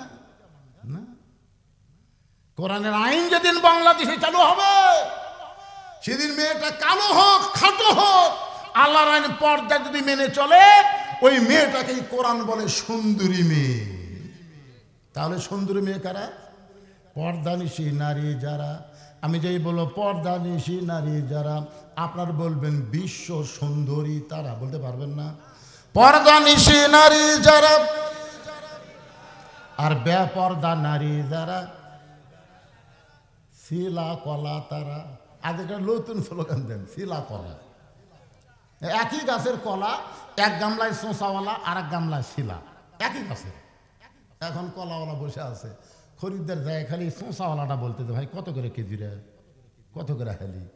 তো বলে ভাই একই গাছেরই, একই গাছেরই ভাই। তো না আমি শিলা কলা লই না। তো তুমি কি কলা শিলা খাও না? শিলাই খাই তো, আগে থেকে শিলা আছে, খালি লিভার খাবা। তুমি আমার পাগলা ভাবছে। আমি খাওয়ার আগেও খাসে কলালা কান ধরে বলতেছে আল্লাহর শপথ কেউ খায়নি। আরে পাগলা, তোর খালি চোখ দিয়ে দেখবার ভাবি কলার উপর ধুলা পড়ছে, মাছি পড়ছে, মশা পড়ছে, কলাতে ব্যাকটেরিয়ার জন্ম হয়েছে, ওই শিলা কলার খাওয়ার উপযুক্ত নাই। বেপর্দা নারী যারা বাংলার জমিনে শিলা কলা তারা। জোরে বলেন কথা ঠিক কিনা? আর পর্দানিশী নারী যারা বিশ্ব সুন্দরী তারা। ওমর ফারুক যে মেয়েটার দিকে লক্ষ্য করে দেখলেন সে মেয়েটা হলো আপাত মস্তক আল্লাহর আইন পর্দা। ওমর ফারুক মেয়েটার নিকটে গিয়ে বললেন, মা এই নির্জন পথে তুমি একা একা চলতেছ, তোমার সামনেও কোনো মানুষ নাই, পিছনেও কোনো মানুষ নাই, তোমার অন্তরে কি কোনো ভয় ডর লাগে না? মেয়েটা বলে, পথিক তুমি হযরত ওমরকে চেনো? মেয়েটা হযরত ওমরকে বলতেছে, পথিক তুমি কি হযরত ওমরকে চেনো? যদি হযরত ওমরকে চিনতে তাহলে এরকম বেয়াসাইদা প্রশ্ন করতে না। ওমর ফারুক বললেন, মা কি বেয়াসাইদা প্রশ্ন? বলে, বেয়াসাইদা প্রশ্ন হলো আল্লাহর কোরআন দিয়ে যখন রাষ্ট্র চলবে, পৃথিবীর এক প্রান্ত থেকে আর একটা প্রান্তে একটা মহিলা যাবে, তার কলিজার মধ্যে আল্লাহ ছাড়া অন্য কারো ভয় থাকবে না। আজকে 2000 টাকার জুতা আপনি যদি চাপাপুর কেন্দ্রীয় মসজিদে নামাজ পড়বার দান জোহরের, আপনি সত্যি করে বলেন তো জুতা কি দরজার থবেন না হাতত নেবেন? আচ্ছা, জুতা যখন হাতত নিচ্ছেন আপনি অন্তর থেকে বলেন তো হাতত নেওয়ার সময় আপনি কার ভয়ে হাতত নিচ্ছেন? কথাটা জোরে বলেন ভাই, কার ভয়ে? আচ্ছা, মসজিদে ঢুকতেছেন কার ভয়ে? তাহলে আগে কার ভয় করছেন, তারপরে কার ভয়? আহায় হায়, সারা জীবন নামাজ পড়লে কবুল হবে না। সারা জীবন যদি আপনি নামাজ পড়েন আগে সুরের ভয় তারপরে আল্লাহর ভয়, এই নামাজ কোনোদিন কবুল হবে না। নামাজ কবুল করতে গেলে সুরের যে বিধান কোরআনে আছে এইটার পক্ষে আন্দোলন করা লাগবে। জোরে করার কথা ঠিক? হায় হায় রে, চোরের ভয় বাড়ি জাফানি তালা লাগাচ্ছে। আমাকে এলাকার চোরের ভয় ডিউটি শুরু হয়ে গেছে। আমি বললাম, কে রে ভাই এত ডিউটি কেন? কয় হুজুর এই যে আওয়ামী লীগেরা নেতাগুলা সব পলাছে, চামচাগুলো কি করে খাবি? এখন এরা এই অকাম করতেছে, এই দিন আমরা পহরা দিচ্ছি। বাড়ি ঘর ছাড়া, বউ চল ছাড়া এখন রাস্তায় সব পহরা দিচ্ছে। এই জায়গাগুলো আপনার পুরো করে দেয়, ছোটো ছোটো বাচ্চাকে গ্যারান্টি নাই তো। যা তুই যা, এই ওরা বসে থাকবে, তাকে ঘুম ধরছ না, থাক ঘুম পাড়ুক, ছোট মানুষ তো, এর কেউ ওয়াজ শোনার কি দরকার? মেয়েটা কি বলতেছে, আল্লাহর কোরআন দিয়ে যখন রাষ্ট্র চলবে, তুমি কি হযরত ওমরকে চেনো? চেনো?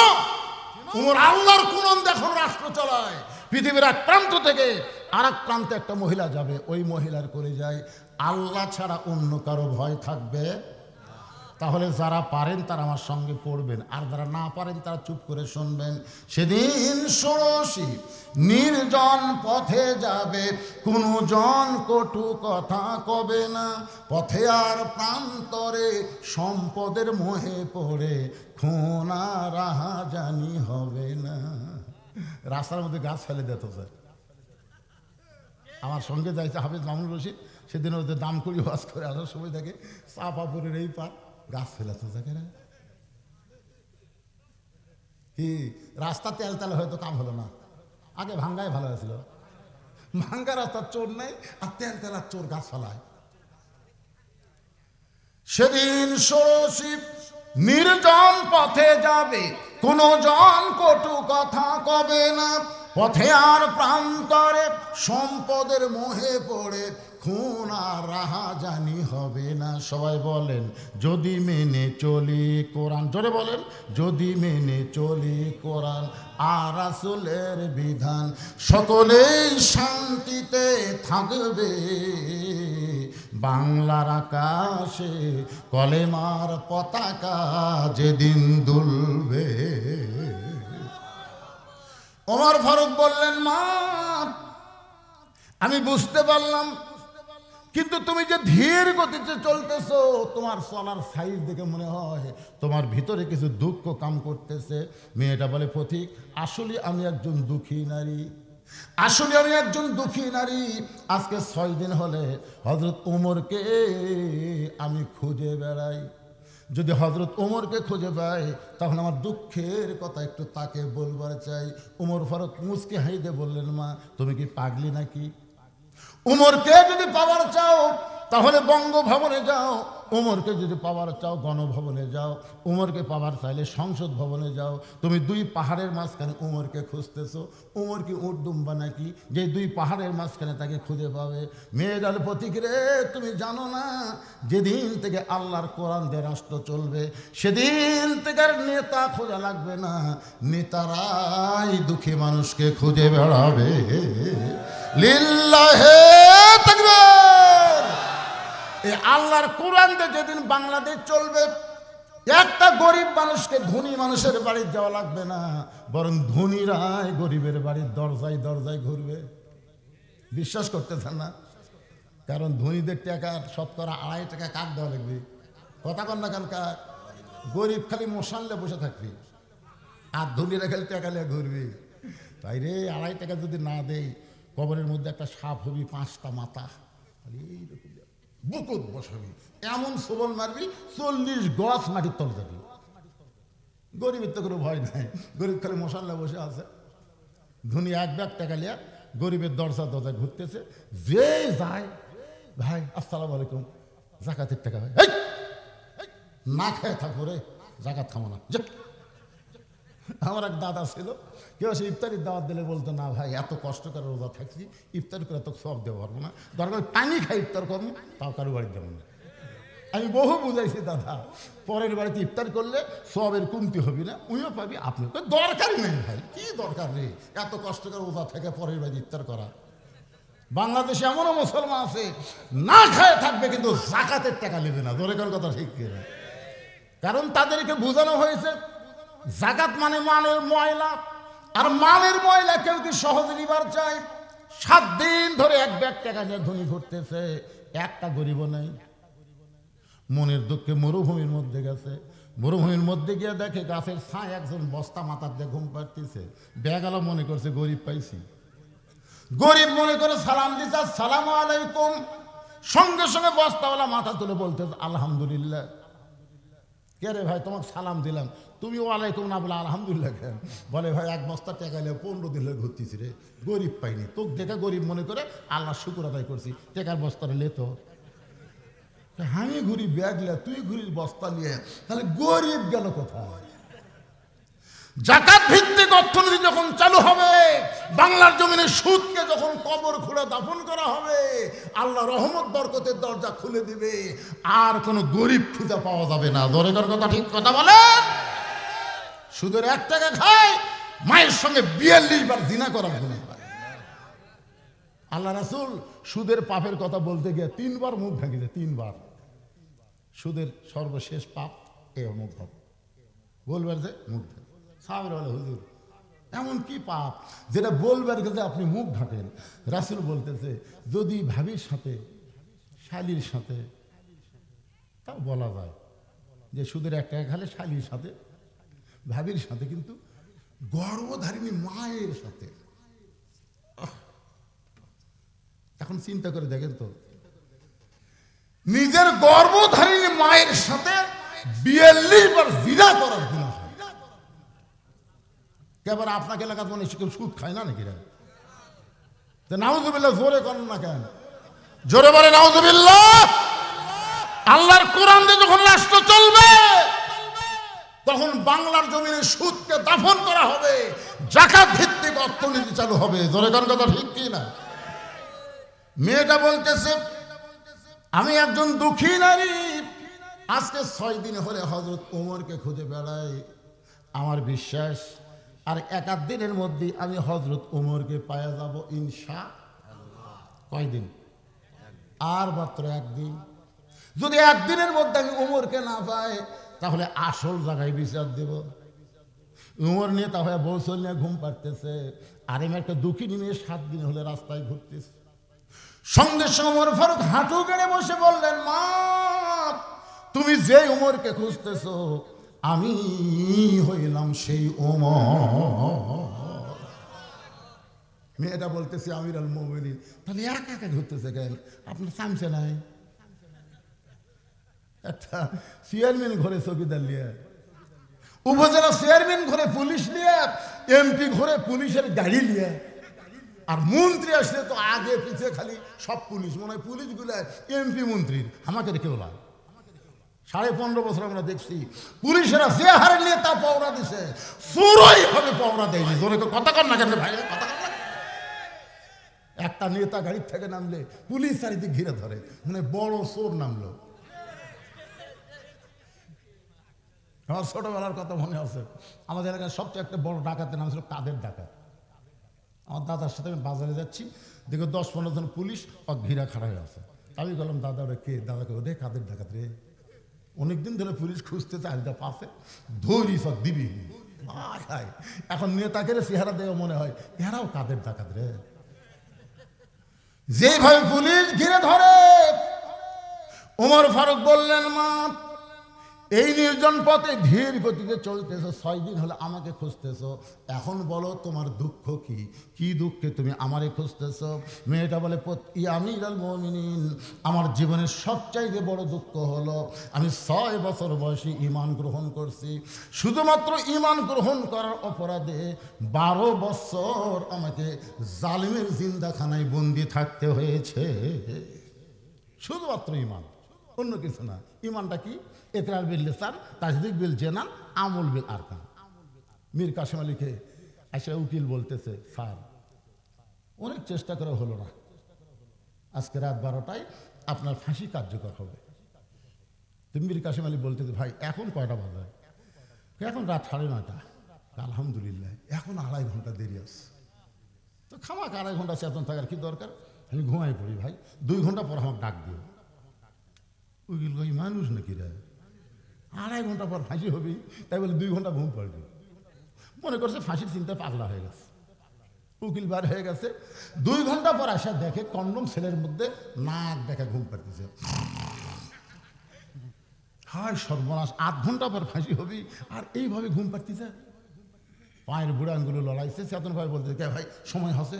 না স্যার আরো 8 ঘন্টা আছে। আলহামদুলিল্লাহ, ওযু করে 2 রাকাত নামাজ পড়ে কোরআন শরীফে 2টা সূরা তেলাওয়াত করলো। একটা হলো সূরা মূল আর একটা হলো সূরা মুজাম্মিল। তেলাওয়াত করার পরে বলতেছে, ভাইজান আমার তো ভালো কাপড় চোপড় জেলের মধ্যে নাই, এখানে যে কয়টা পাঞ্জাবি আছে তার মধ্যে কোনটা তোমার ভালো লাগে একটু বাছাই করে দাও। উকিল মনে মনে কয়, পাগলা নাকি?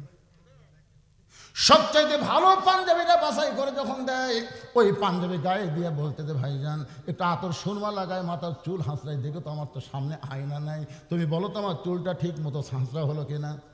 উকিল বলতে, স্যার আপনার ফাঁসি হবে। একটাবার আপনি ফাঁসির কথা বলেন না কেন?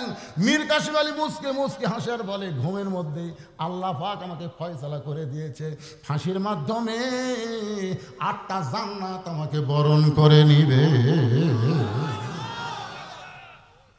এই মীর কাসেম আলীর আপনারা চিনেন? এই মীর কাসেম আলী হলো বাংলাদেশ ইবনে সিনার প্রতিষ্ঠাতা, ইসলামী ব্যাংকের প্রতিষ্ঠাতা মীর কাসেম আলী জামাতের একজন নেতা ছিলেন। বাজান, তারা রাষ্ট্রপতির কাছে বাঁচার দরখাস্ত কোনোদিন করে নাই, কারণ তারা জানে অন্যায়ভাবে যদি ফাঁসি দেওয়া হয় সে কোনোদিন মরবে না। আল্লাহ কোরআনে বলেছেন ওয়ালা তাকুলু, এই কয়েকটা ছাত্র সামনে পরিবেশ নষ্ট করে দিলে, কয়টা ছাত্র।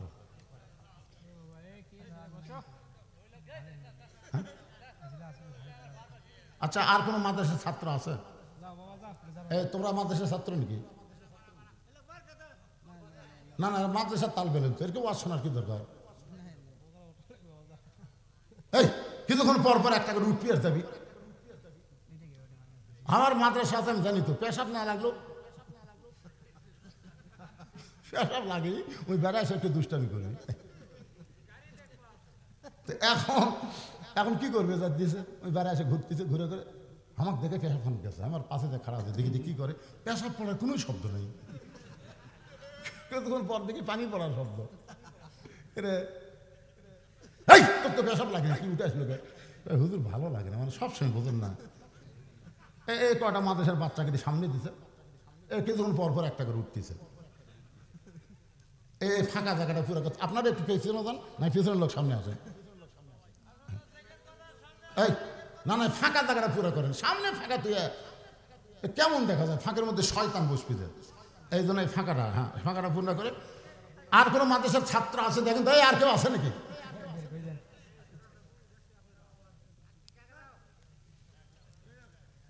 একটু জিকির করেন লা ইলাহা ইল্লাল্লাহ, জোরে লা ইলাহা, মহব্বতে লা ইলাহা।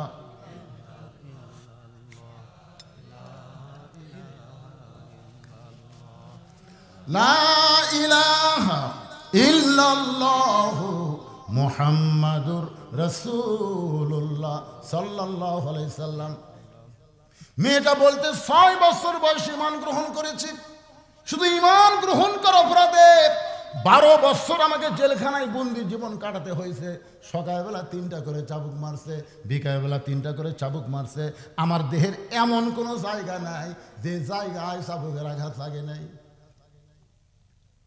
আমির আল মুমিনিন, আমি যে জালিমের জেলখানায় বন্দি ছিলাম ওই দেশের নাম হলো রোম দেশ। ওই দেশের নাম কি? কিন্তু আপনি যখন রোম পারস্য দখল করলেন, আমি জেলখানার মধ্যে থেকে শুনতে পাইলাম আপনি কোরআন দিয়ে রাষ্ট্র চালাবেন বলে জেলখানার দরজা মুক্ত করে দিলেন। এখন জেলখানার দরজা মুক্ত হওয়ার পরে সবাই তার আপন ঠিকানায় চলে গেছে, কিন্তু আমি কোথায় যাব? আমার দাদা হলো খ্রিস্টান, আমার বাপ হলো খ্রিস্টান, আমি যে দেশে জন্ম নিয়েছি তারাও হলো খ্রিস্টান। এখন খ্রিস্টানদের দেশে না গিয়া আজকে 6 দিন হলে আপনাকে খুঁজতেছি, যদি আপনাকে দেখা পাই এই দুঃখিনী মেয়েটা আপনার কাছে একটু আশ্রয় চায়। ওমর ফারুক মুস্কি মুস্কি হাসলেন। মেয়েটা হেজাবের ভিতর থেকে বলতেছেন আমির আল মুমিনিন, কথা না বলে আপনি কি করতেছেন? ওমর ফারুক বললেন মা, আমি তোমাকে আশ্রয় দিবার পারবো না, তবে শুনে নাও ইসলাম তোমাকে অধিকার দিয়ে দিছে। আপনারা বলেন তো ইসলামে নারীর অধিকার কম না বেশি? আমার মায়েদেরকে ভুল বোঝাবে ভোটের আগ দিয়ে, কোরআনের দলক দান ভোট দিও না, বাড়ির থেকে গেলে বাড়ি ভোট দিবি না। কোরআনের দলক ভোট দিলে তোরা জুয়া খেলে পারবি, কোরআনের দলক দান ভোট দিস না। ফজরের সময় কিন্তু 5 হাত বেড়া তুলবি রে, ল্যাপের মধ্যে ঘুম পারবো, 5 আর কাপড় খুলে 5 টাকার বাড়ি মেরে নামাজ কায়েম করবি। খবরদার, এটাকে ভোটের আগে বুঝাবি, বুঝে লাভ নাই, বুঝে লাভ নাই। জনগণ বুঝেছে মুক্তির সনদ হচ্ছে আল্লাহর কোরআন। জোরে বলেন কথা ঠিক, একটু বলেন ভাই। একবার নামাজ ধরেন, একবার শত চেষ্টা করলো আপনাকে কেউ আর নামাজ থেকে ফিরাতে পারবে না। ধরেননি থেকে আপনার কাছে কঠিন লাগতেছে। যারা নামাজ ধরেছে ফজর আযান তাদের কাছে কত মধুর লাগে জানেন? আর সালাতু খায়রুম মিনান নাম শোনার সাথে সাথে বিসমিল্লাহ বলে কম্বল ফেলে দিয়ে লেপোকা ঝাঁকতি মেরে ঠান্ডা পানি দিয়ে উজু করে, তারপরে যখন জুতা ফিতা পাও দেয় মসজিদ দিকে রওনা দেয়, ফেরেশতা বলে আল্লাহ আল্লাহ, এই শীতের মধ্যে ল্যাপ কম্বল ফেলে দিয়ে ঠান্ডা পানিতে উজু করে তোমার বান্দা মসজিদে যায়, এই বান্দার রেজাল্ট কি? আল্লাহ বলতেছে বদরের যুদ্ধে যদি আজকে থাকতো ওই বদরের যুদ্ধের সৈনিক হয়ে যেত। কি মনে করছেন ভাইজান?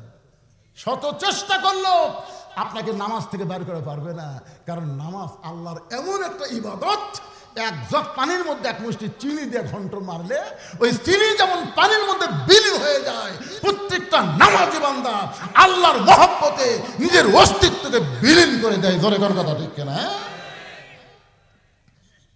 মেয়েদেরকে ভুল বুঝাবে, কোরআনের দলত ভোট দেন না, ওই মার্কা বাদ দিয়ে কাম করবেন।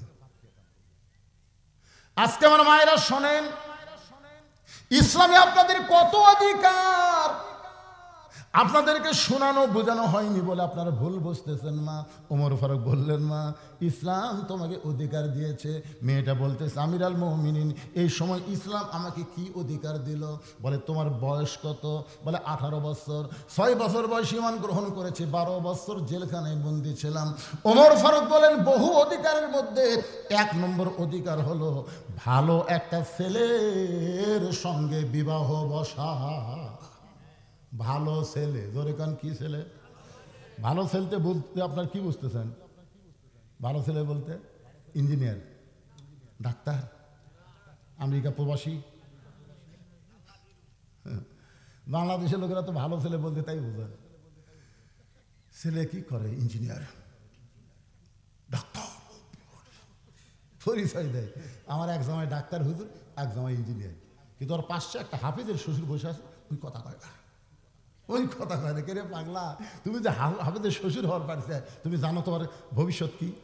তোমার ভবিষ্যৎ হলো একটা হাফেজ নিজে জান্নাতে যাবে না, 10 জনকে সুপারিশ করে জান্নাতে নিয়ে যাবে। জোরে করে কথা কর না। এখন তুমি ভালো ছেলে কোথায় পাইবা? কারণ তো তোমার অভিভাবক নাই, তুমি অভিভাবকহীন একজন নারী। আমি তোমাকে একটা ভালো ছেলের খবর দেই, দেখো তো ছেলেরা তোমার পছন্দ হয় কিনা। মেয়েটা বলে, আমির আল মুমিনিন, তাহলে বলেন তো ভালো ছেলের পরিচয় কি? ওমর ফারুক বললেন, ছেলেটার নাম হলো আব্দুল্লাহ, 6 ফুট 2 ইঞ্চি গায়ের রং, ফর্সা চাঁদের মতন চেহারা। ছেলেটার যোগ্যতা হলো 30 পারা কোরআনের হাফেজ। ছেলেটার যোগ্যতা হলো 6 লক্ষ হাদিসের হাফেজ। আর ছেলেটার পরিচয় হলো আমার পুত্র ইবনে ওমর। কারণ তোমার মতন একটা মেয়ে, পরীক্ষিত মেয়ে, যে 12 বছর প্রতি সকাল সন্ধ্যায় 3টা করে চাবুক খাইছে, তারপরে ঈমান হারা হয়নি, এমন একটা মেয়েকে যদি আমার বেটার বউ বানাবার পারি, এটা হবে বউ মা। এইরকম বউ হবি বউ মা। আর যেমন তেমন একটা বিয়ে করালে বউ মা হবি না, বউ দজ্জাল হবি। এখন আপনার বউ মা পাচ্ছেন না, বউ দজ্জাল পাচ্ছেন, একটু হিসাব করে দেখেন তো বাড়ির যে কয়টা আছে। বেটাক বিয়ে করাছেন দেখে শুনে করাছি হুজুর। তারপরে বউ আমার বেটাকলে বগুড়া থাকে, বগুড়া এখন বউলে বাসা করে ছেলে আর বউ বগুড়ার থাকে, বাপ থাকে এখন আপনাদের এই কুমড়াত। বাপ মা কুমড়ার থাকে, তাত্তা কুমড়া পড়ার থাকে। এখন বাপ একদিন খুব অসুস্থ হয়ে গেছে, বগুড়া পপুলারে ডাক্তার দেখতে দেখতে, বড় ডাক্তার তো, একটা রাত 9টা বাজে গেছে। এখন 9টার সময় তাত্তা কুমড়া পড়ায় কেমনে যাই এত রাত? মন বলতেছে, কে তোর বেটার বাসা নেই? তোর বেটার বাসা নেই, বাসার যা। রাত 9টার সময় ছেলের বাসার দরজা দিয়ে ডাকতেছে, আব্দুল্লাহ। ছেলের নাম আবার আব্দুল্লাহ। আব্দুল্লাহ রে। আব্দুল্লাহ কয়, আমারে সবাই স্যার করে কয়, সাহেব করে কয়, আমার নাম ধরে ডাকে মরদ কেরি। আপনারা বলেন তো, আমি যত বড়ই হুজুর হই, আমার নাম ধরে ডাকার মরদকে? আব্দুল্লাহ দৌড়ে এসে দরজা খুলে দিয়েছে, বুঝতে পারছে আমার বাপ আছে। দরজা খুলেই বলতেছে, বাবা এত রাত্রে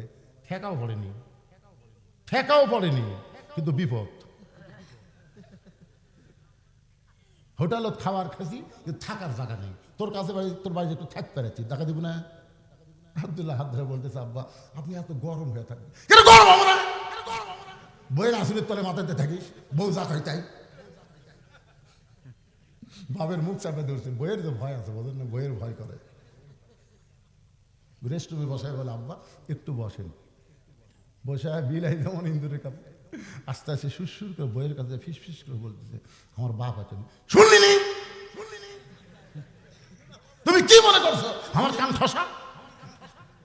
তো কোনোদিন বাবা আসে না রে, আজকে বিপদে পড়ে যাচ্ছে, বাবা আসে একটু খাবার দাও। আর মা যাবে আপনার পিঠ শিরশির করতেছে, আমি পারতেছি না, তুমি দাও। আব্দুল্লাহ বাবার সামনে এসে দাঁড়ায় বলতেছে, বাবা বাবা কই আমার বৌমা অসুস্থ, তারপরে খাওয়া লাগবে কে, থাকার জায়গা দিয়ে। কই বাবা তাই বলে কি খাবেন না? বলে খাওয়ার দরকার নাই। রাত 9টার সময় বাবা না খাইয়া ঘুমিয়ে গেছে। রাত যখন 11টা বাজে তখন আব্দুল্লাহর শালা বইয়ের ভাই দরজায় এসে ডাকতেছে, শেফালে আপা। সঙ্গে সঙ্গে কম্বল ফেলে দিয়ে মারছে লাফ। আব্দুল্লাহ তাকায় দেখে কম্বল আছে, বউ নেই। দরজা খুলেই বলতেছে, ভাই এত রাত্রে কোথায় ছিলি? বলে ক্রাম বোর্ড খেলতে খেলতে রাত হয়ে গেছে, এখন একটু ঘুমাবার চাই। বোন বলতে, তুই কি পাগল হয়েছিস? তুই না খাইয়া ঘুমাইলে আমি ঘুমাবার পারবো না। আয় আয় টেবিলের কাছে আয়।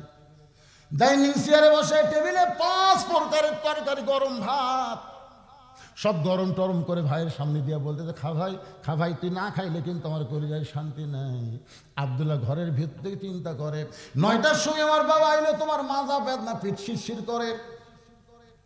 আর 11টার সময় তোমার ভাই বার হয়ে দেখে 5 তরকারি গরম ভাত, শালার মাথার বইয়ের হাত।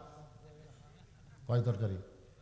5 তরকারি গরম ভাত, শালার মাথায় বইয়ের হাত দিয়ে আদর করে বলতেছে, আর এক টুকরা নে ভাই, আর একটা নে। সঙ্গে সঙ্গে আব্দুল্লাহ বাবার ঘরের জানলার কাছে 0 বাল্বের আলোতে দেখে বাবার মুখটা শুকনা দেখতে পায়। ওয়াকাদা রাব্বুকা আল্লা তা'বুদু ইল্লা ইয়াহু ওয়া বিল ওয়ালিদাইনি ইহসানান। জোরে বলেন আল্লাহু আকবার। আল্লাহর ইবাদতের পর 2 নম্বর দায়িত্ব হলো বাপ মার প্রতি ইহসান কর, দয়া কর। যেই বাবা নিজে না খায় আমার লেখাপড়া করাইলো, যেই বাবা মাটির বিছনায় থেকে আমার খাট বানায় দিল, আজকে সেই বাবা আর না খায় ঘুম পাড়তেছে। আর আমার শালার সামনে 5 তরকারি গরম ভাত, লিয়াবলুয়াকুম আইয়ুকুম আহসানু আমালা। আব্দুল্লাহ এখন তো সুন্দর আমলের পরীক্ষা হবে। তোর বাপ না খায় ঘুম পাড়তেছে, আর তোর শালা 5 তরকারিতে ভাত খাচ্ছে, তুই এখন কি করবি?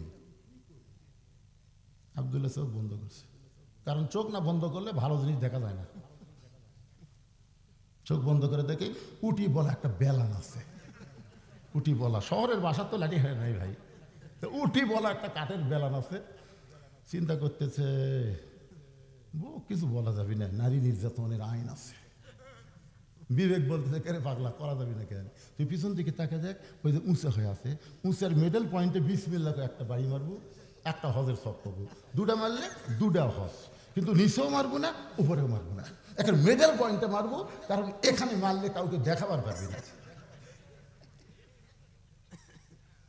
আস্তে আস্তে বইয়ের পাশে আইছে, বউ বুঝবারই পারে নাই, খালি ভাইকে বলতেছে আর এক টুকরা নেই। কারণ ভাই বাপ বোন যখন আসে তখন কিন্তু কোনো দিকে আর খেয়াল থাকে না। ধরে এখন ঠিক কিনা, নিজের ভাই, নিজের বাপ, নিজের বোন, আর স্বামীর ভাই, স্বামীর বোন, স্বামীর বাপ,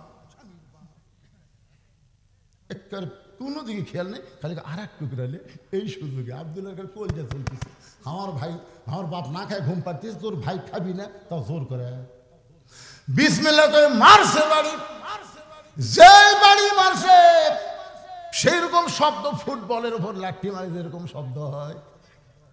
আব্দুল্লাহর শালাও দৌড়, বউ দৌড়। শালা চিল্লায় বলে, দুলা ভাই আমার বোনকে মারলেন কেন?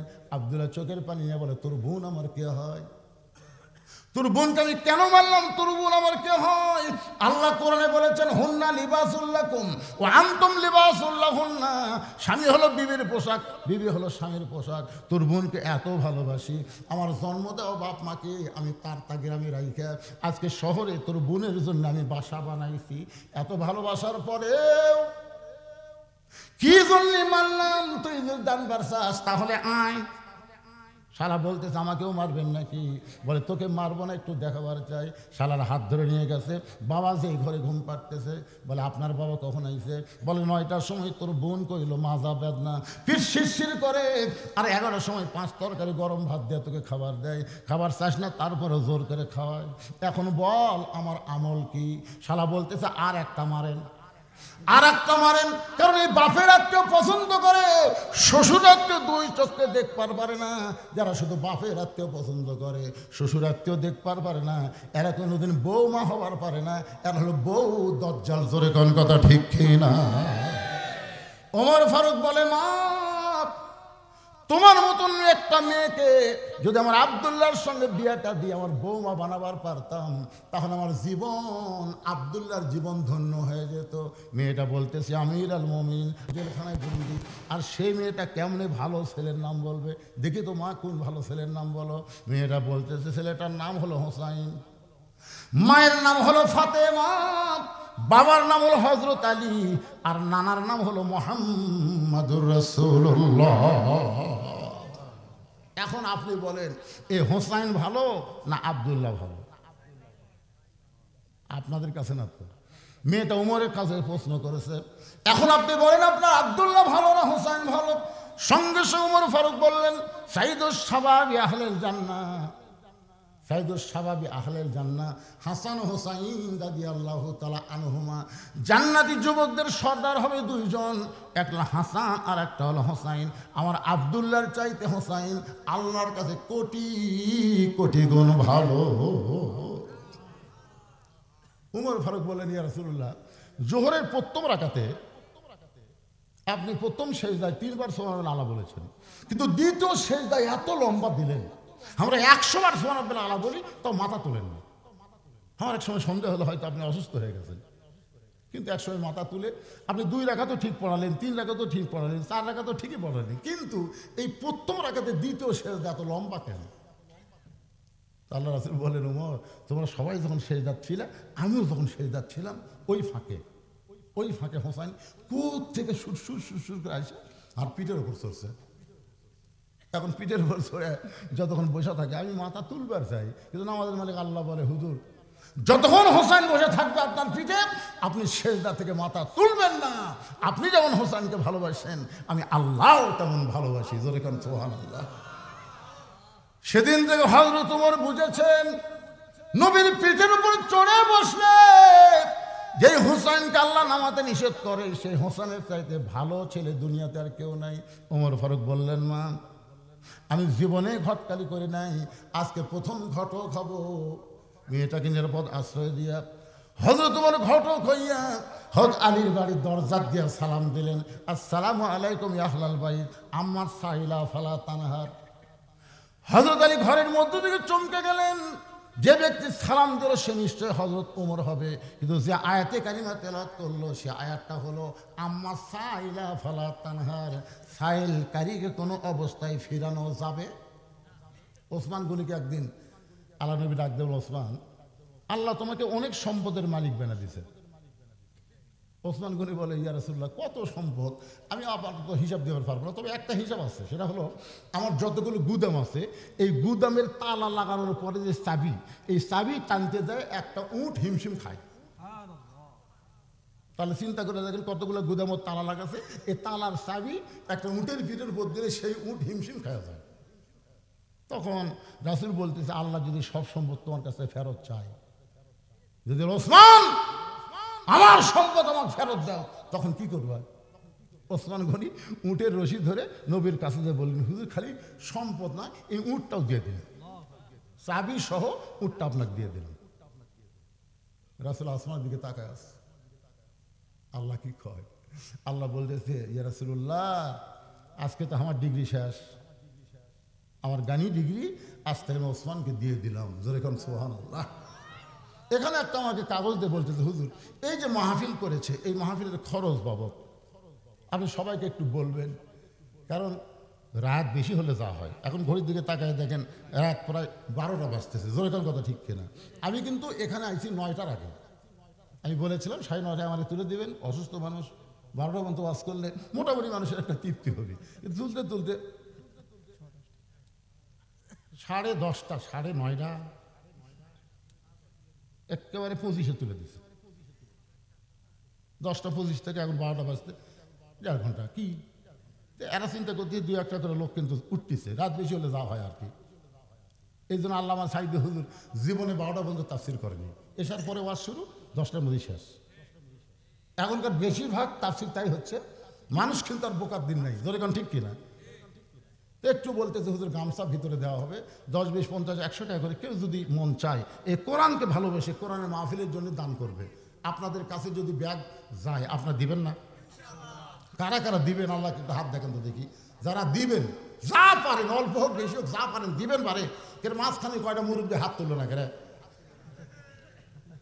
হাত তোলেন না কেন? দিবেন না আপনারা?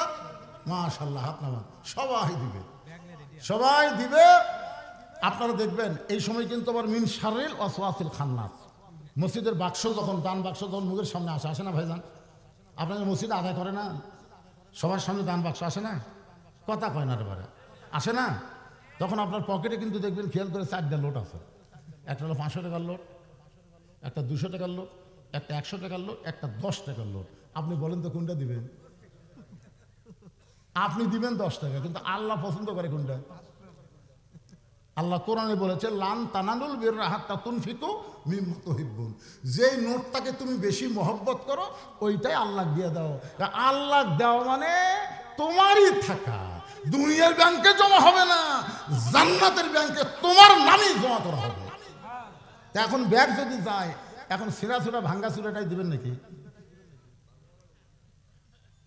হ্যাঁ, এই সময় কেউ উঠবেন না, আল্লাহর রাস্তে বলতেছি। দান করার পরে আপনি উঠে যান, অসুবিধা নেই।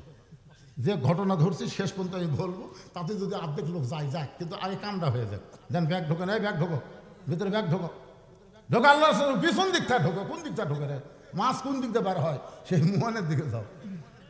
হ্যাঁ যাও, শুরু করে দাও, আদায় শুরু করে দাও। বাবা আমার মায়েরা যারা বসে আছেন, আপনাদের আলোচনা আজকে বেশি হচ্ছে। মা খুশি হয়ে প্রাণ খুলে আপনারাও দান করবেন।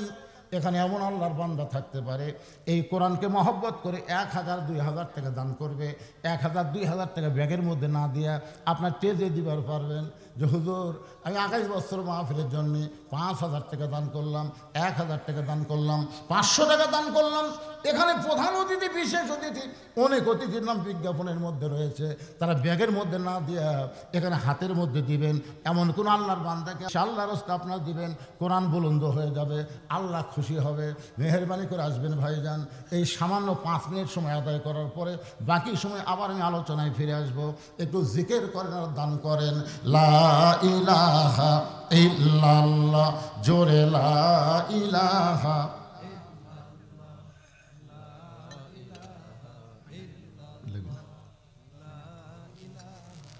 জিকির করতে দেখছেন? জবান খোলেন না কেন ভাই রে?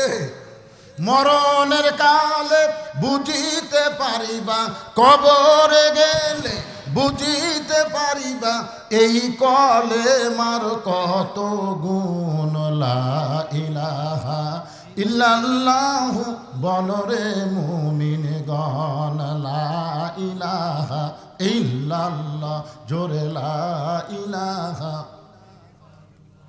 আমার ছোট ভাই আব্দুল মুমিন শরম পাইছে যে আমার বড় ভাই যে হারে চাইলো, কেউ তো উঠতেছে না, কি করব? পকেট থেকে 500 টাকার নোট নিয়ে এসে দান করে দিল। আল্লাহ আব্দুল মুমিনকে মুমিনের মধ্যে কবুল করে নাও। মাশাআল্লাহ।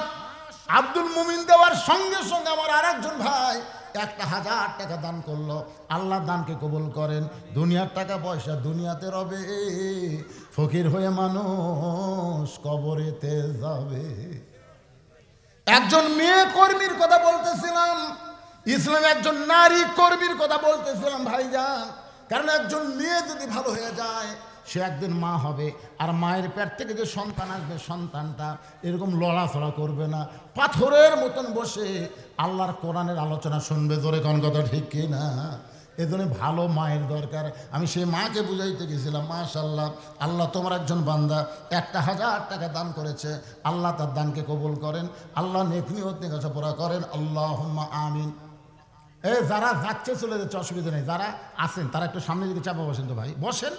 আমার সময় জ্ঞান আমার আছে তো, একটা সময়ে আলোচনা শেষ করে দেবো ইনশাল্লাহ। আসেন, যারা যাচ্ছে চলে যাক, কারণ বাতাস দিলে চিটা পাতান ধানের মতোই ঢক আর থাকতে পারে। আপনারা কন তো, যখন ধান বের হয়েছে তখন পাতানের সাইজ, পাতান কন না কি কন আপনারা? পাতান চিটা কন, চিটা আর ধান দুটার ধপ এক লয়। যখন আটিত করে বান্ধা নিয়ে আসে তখনও চিটা কয়, ধান রে আমি তোর সাথী আছি। ধান কয় না, আর একসাথে থাকার কথা লয়। পরে যখন আটির ধান মারে তখনও চিটা ধানের সাথেই থাকে। কিন্তু এক সময় ধানওয়ালা দেখে এই ধানের মধ্যে সিটাকে আর রাখা যাবে না, তখন একটা বড় ফ্যান দিয়ে বাতাস দেয়। ওই বাতাস দেওয়ার সাথে সাথে সিটা কিন্তু থাকবার চাইলেও আর থাকতে পারে না, উড়ে উড়ে চলে যায়। তোরে কোন ঠিক কিনা?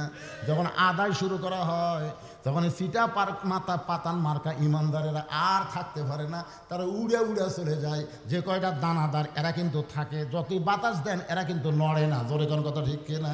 এই জন্য আমার সামনে যারা বসে আছেন দানাদার ইমানদার, একটু মনোযোগ দিয়ে শুনবেন। হযরত আলী চমকে উঠলেন, যে আমারে সালাম দিল, সালাম শুনে বুঝতে পারলাম হযরত ওমর বাংলাদেশের মতন 96টা দেশের খলিফা, কিন্তু একটা আয়াত দিয়ে তেলাওয়াত করলো, আম্মা সাইলা ফালা তানহার। আপনার বলেন তো এটা কি আয়াত? এটা কিসের আয়াত বুঝতে পারছেন? সায়েলকারীকে ফিরানো যাবে না, সায়েলকারীকে ফিরানো যাবে না। হযরত আলী দরজা খুলেই বলতেছে, ওয়ালাইকুম আসসালাম ইয়া আমিরাল মুমিনিন। এই ফকিরের আয়াত কেন করলেন? ওমর ফারুক বলতেছে, আলী ভাই, জীবনে যেই কাম করিনি আজকে সেই কাম। বলে কি কাম? বলে ঘটকালি, ঘটকালি কাম। তোমার হোসেনের সঙ্গে আমি একটু ঘটকালি করবার চাই।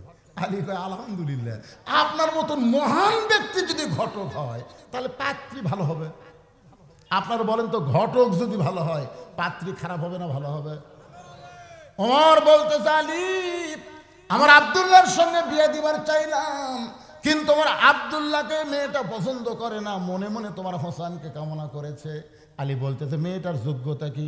ওমর ফারুক বললেন, 6 বছর বয়সে ঈমান গ্রহণ করছে, ঈমানের কলেমা পড়ে নাই, ঈমানকে গ্রহণ করেছে। শুধুমাত্র ঈমানকে গ্রহণ করার জন্যে ইন্নাল্লাযীনা ক্বালু রাব্বুনাল্লাহু সুম্মা ইসতাকামু তাতানাজ্জালু আলাইহিমুল মালায়েকা আল্লা তাখাফু ওয়া লা তাহজানু ওয়া আবশিরু বিল জান্নাতিল্লাতী কুনতুম তুআদুন। প্রতিদিন সকাল 3টা করে চাবুক, বিকেলবেলা 3টা করে চাবুক মারছে। 12 বছর এমন নির্যাতনের পরেও মেয়েটা ঈমান হারা হয় নাই। আলী চোখের পানি বের করে বলে, আমির আল মুমিনিন, আমার হোসেনকে বিয়ের জন্য এমন একটা পাত্রী আমি মনে মনে খুঁজতেছিলাম, আপনি যখন এসেছে এমন পাত্রী খোঁজ নিয়ে আমার কোনো আপত্তি নাই। ওমর ফারুক এক টানে আলীকে বুকের মধ্যে নিয়ে বলতেছে, ভাইজান, আমার ঘটকালি আল্লাহ কবুল করেছে। যেই মাত্র ওমর ফারুক বললেন ঘটকালি কবুল করেছে, এমন সময় হোসেন ঘর থেকে বের হয়ে সালাম দিল, ও দুই মুরব্বী, আপনার দুইজন যেভাবে কোলাকুলি করতেছেন মনে হয় বিয়ে আপনারাই করবেন। ওমর ফারুক রাস্তা দেখলে শয়তান কয়দিন যায় না? জোরে কারণ কয়দিন যায় না? সেই উমরের চেহারা রক্তের মতন লাল হয়ে গেছে, কিন্তু হোসেনকে খেয়াল করে কিছুই বলতে পারতেছেন না। কারণ নবীকে যেই হোসেন ঘোড়া বানায় আল্লাহর পছন্দ, সে হোসেন কিছু না বলে রাগটা সামাল দিয়ে বলতেছে, বাবজান, ও বাবজান, আমরা দুইজন মুরব্বী, আমাদেরকে তুমি মানো না? বলে, আপনাদেরকে আমি জানি, আপনাদেরকে আমি সম্মান করি, কিন্তু আপনাদেরকে আমি মানি না। একজন মুরব্বীকে আমি শুধু মানি, সেই মুরব্বী হলো আমার নানা। আজকে তবলিগেরা 2 মুরব্বী মানার কারণে গন্ডগোল। জোরে কোন কথা ঠিক না? খালি 2টা মুরব্বী, একটা হলো সাতপন্থী, একটা হলো জোবাইরপন্থী। এই 2 পন্থী হওয়াতে হাইরে ভাই একটা টঙ্গি দখল করা লিয়া খুনাখুনি হলো। এই জন্যে যাকে তাকে মুরব্বী বানানো যাবে না, মুরব্বী একটাই। কুল, হে রাসূল, আপনি বলেন, ইন কুনতুম তুহিব্বুনাল্লাহ ফাত্তাবিউনি, একজনই মুরব্বী, তিনি হলেন আমাদের নবী। সুবহানাল্লাহ বলেন না কেন? হোসেন বলতেছে, আপনার 2জন মুরব্বীকে আমি সম্মান করি, আপনার 2জন মুরব্বীকে আমি জানি, কিন্তু আসল মুরব্বী হিসাবে আমার নানাকেই শুধুমাত্র আমি মানি।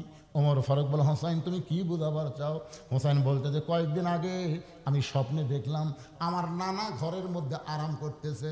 আমি দরজায় গিয়ে বললাম, নানা, আমি হোসেন একটু আপনার কাছে যাবার চাই। আমার নানা বলতেছে, আমি এখন জান্নাতে আরাম করতেছি, দরজা খোলা যাবে না। আমি হোসেন চমকে গেলাম, যেই নানা ভাঙ্গা ঘরের মধ্যে দিয়ে কথা বলতেছে, আর সেই নানা জান্নাতে কেমনে আরাম করে।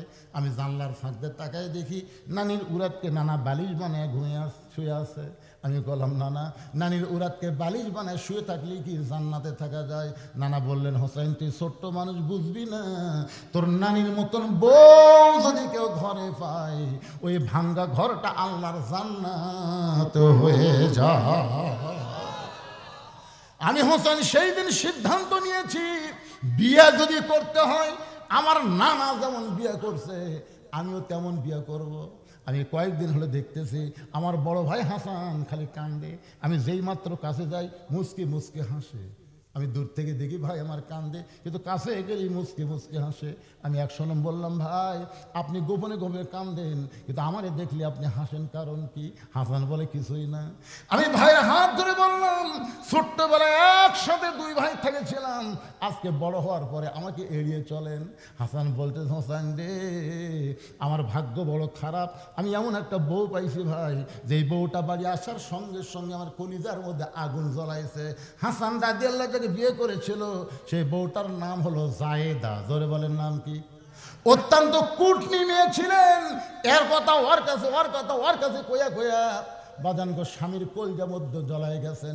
এই জন্য হোসেন বলতেছে, আমার বড় ভাই কষ্টে আছে, সেদিন থেকে আমি সিদ্ধান্ত নিয়েছি বিয়ে যদি করতেই হয় ভাবিয়া ভাবিয়া করিও কাজ, করিয়া ভাবিও না।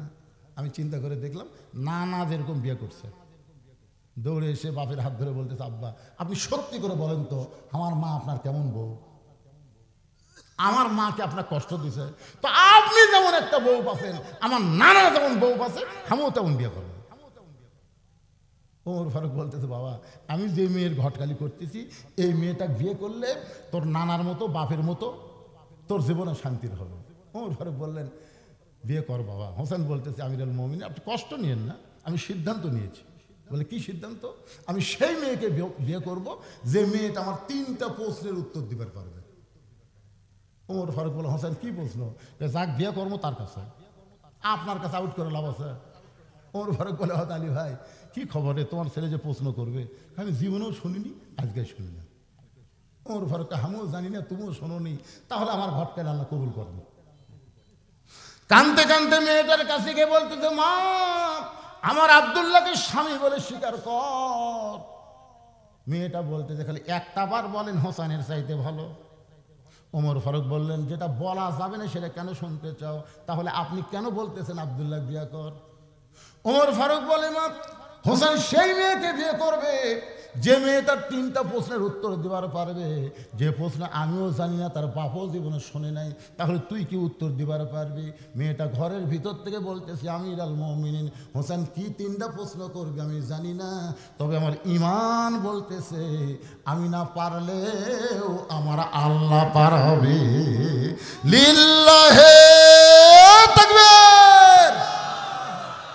আবু সাইদ ইয়ামিন মুগ্ধ, এরা কিন্তু এদের ঈমান কিন্তু বলেছিল দরকার হলো জীবন দেব, কিন্তু হাসিনার সাথে কোনো আপোষ, কথা বলেন আপোষ।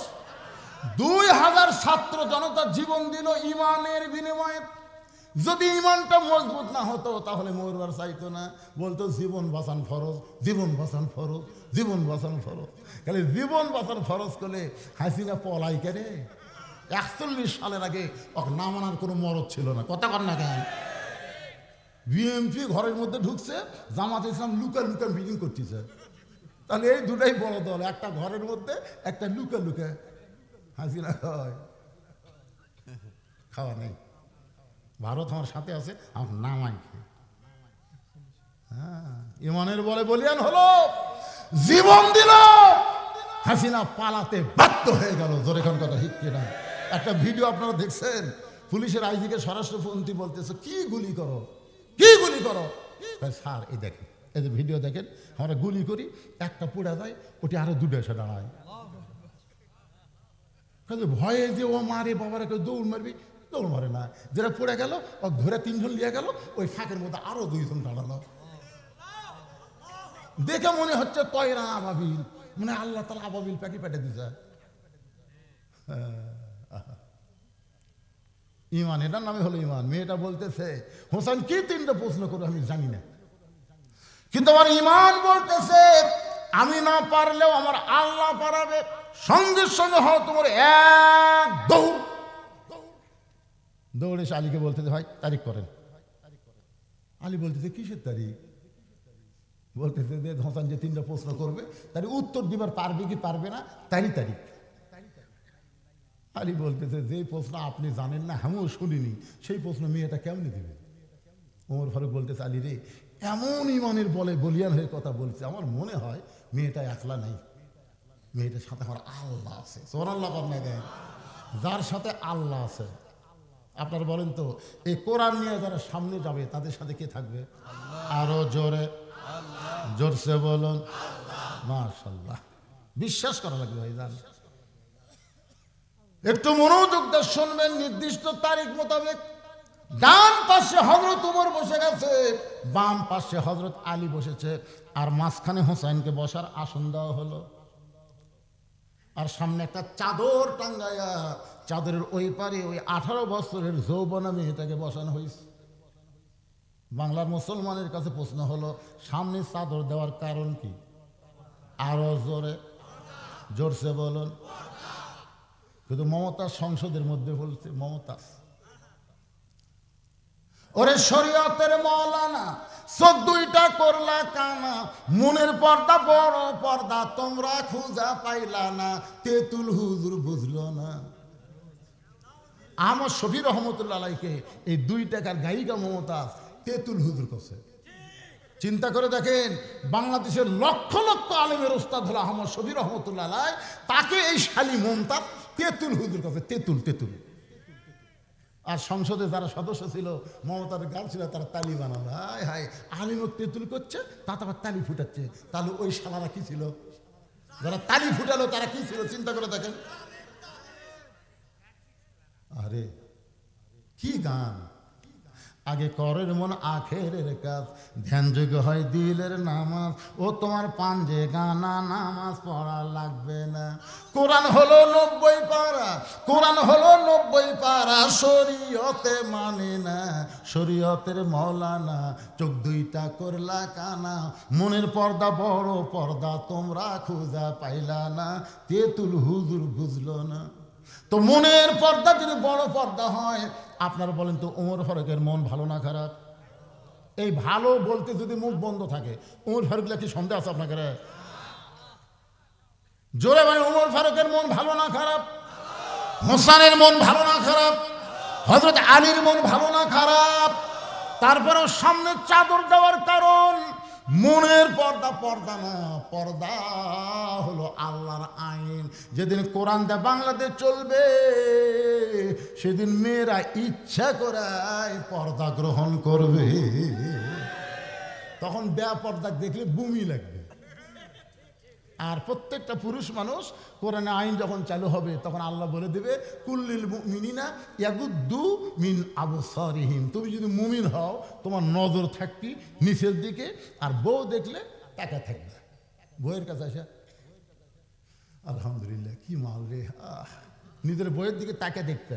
আর রাস্তা দিয়ে কোনো মানুষ দেখলে সবসময় নিচের দিকে তাকাবে। এটা কার বউ কার বেটি দেখার কোনো সুযোগ নেই।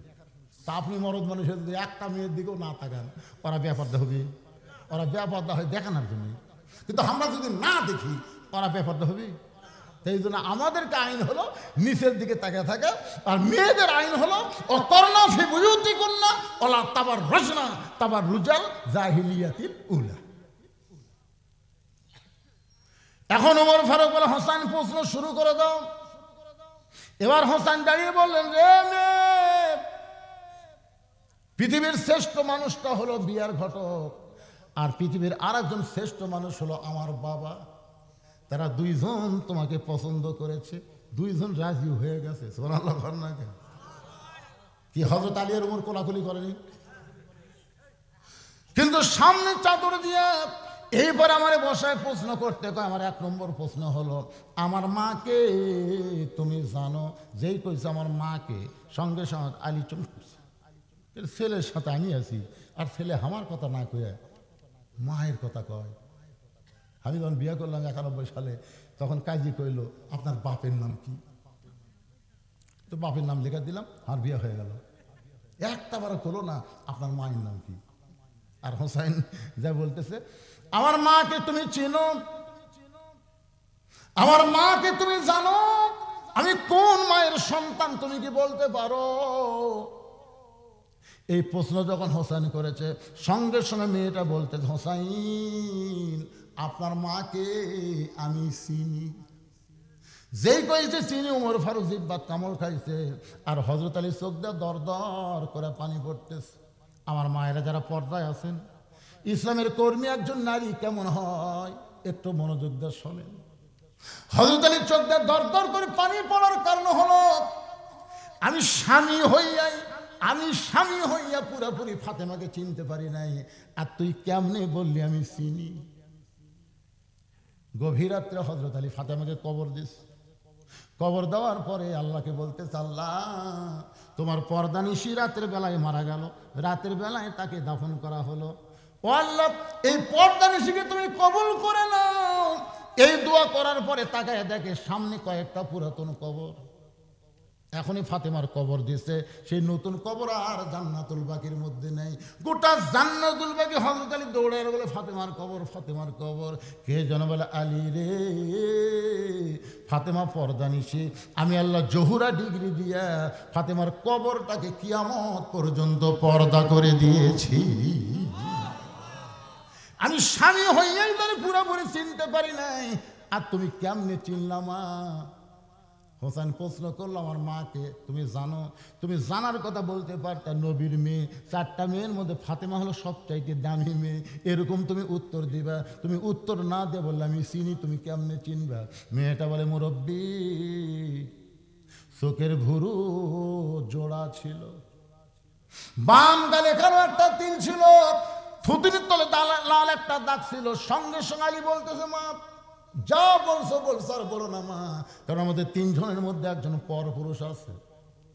আপনারা বলেন তো, এই 3 জনের মধ্যে পরপুরুষের নাম কি? সবাই জোরে কোন নাম কি? নবী বলেছেন, আমার পরে কেউ যদি নবী হতো তাহলে উমরকে আল্লাহ নবী বানাইতো। এমন একজন মহান মানুষকে যদি পরপুরুষ বলা হয়, তাহলে মুরিদের বইয়ের কাছে পীর কি পুরুষ? তা আপনি যে পীরের কাছে বউ এসে বলতেছেন, হুজুর আমার বইয়ের মাথা হাত দিয়ে একটু দোয়া করেন হুজুর। এই জন্য বাংলাদেশে 3টা কথা আছে জানেন। 1 নম্বর কথা হলো, ডাক্তারের বইয়ের কোনোদিন সিজার লাগে না। বড় বড় ডাক্তার কোনোদিন বউকে সিজার করায় না, কারণ জানে সিজার করলে বাচ্চারও ক্ষতি, মায়েরও ক্ষতি। 2 নম্বর কথা হলো, মৌলবীর বাড়িতে কোনোদিন মিলাদ হয় না। দেখবেন মৌলবী পরের বাড়িতে মিলাদ পড়ায়, নিজের বাড়িতে কিন্তু হয় না। আর 3 নম্বর সেই কথা হলো, পীরের বউ কোনোদিন মুরিদ হয় না, কারণ পীরের বউ জানে আমার পীর হলো লুচ্চা, মাঝে মাঝে মুরিদের বইয়ের দিকে তাকায়, এর হাতে মুরিদ হয়ে কি হলো। তাহলে কয়টা করলাম? 1 নম্বর, ডাক্তারের বইয়ের সিজার লাগে না, মৌলবীর বাড়িতে মিলাদ হয় না, আর পীরের বউ মুরিদ হয় না।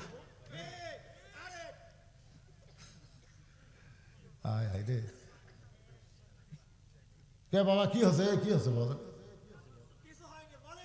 শেষ করে দেব না? চলবে না? কি কি গন্ডগোল হচ্ছে?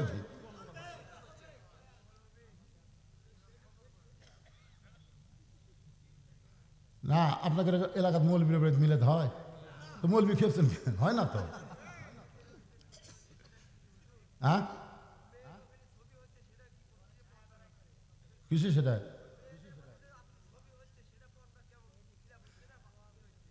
ও প্রজেক্টর।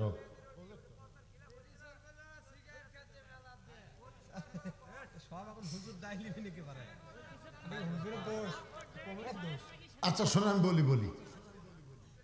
আচ্ছা, এই যে কথার আগে শুন, ওই যে হজের সময় যে টিভিতে হজ দেখায়, এখন আপনার বউ যদি হজ দেখে, কাবা ঘর দেখে, কাবা ঘরের ইমামত দেখে, যদি হাজি করে তাওয়াফ করতে দেখে, বা আপনি যদি আপনার বউকে হজ করবার যান, যায় যদি আপনি কাবা ঘরে তাওয়াফ করতে যায়, মেয়ে মরদ একসাথে যদি তাওয়াফ করেন, সেটা কি কোন? তো আমি কথা রাখবেন, সেটা আগে কোন? এখানকার মনোভাব কি শোনেন? এখানকার মনোভাব হলো, মেয়েরা শোনেন কথা বলেন, মেয়েরা কি পর্দার মধ্যে নাই? আছে। আর প্রজেক্টরের মাধ্যমে বক্তা দেখতেছে। বক্তা দেখতে কেমন? কথা কন, বক্তা দেখতে কেমন? কালো, বয়স্ক। দ্বিতীয়ত বক্তার গায়ের পোশাক কেমন? তাহলে কালো আর কালো একত্র হয়ে গেল, ওটা দেখার মতন আছে, এটা ভূতের মতন হসা।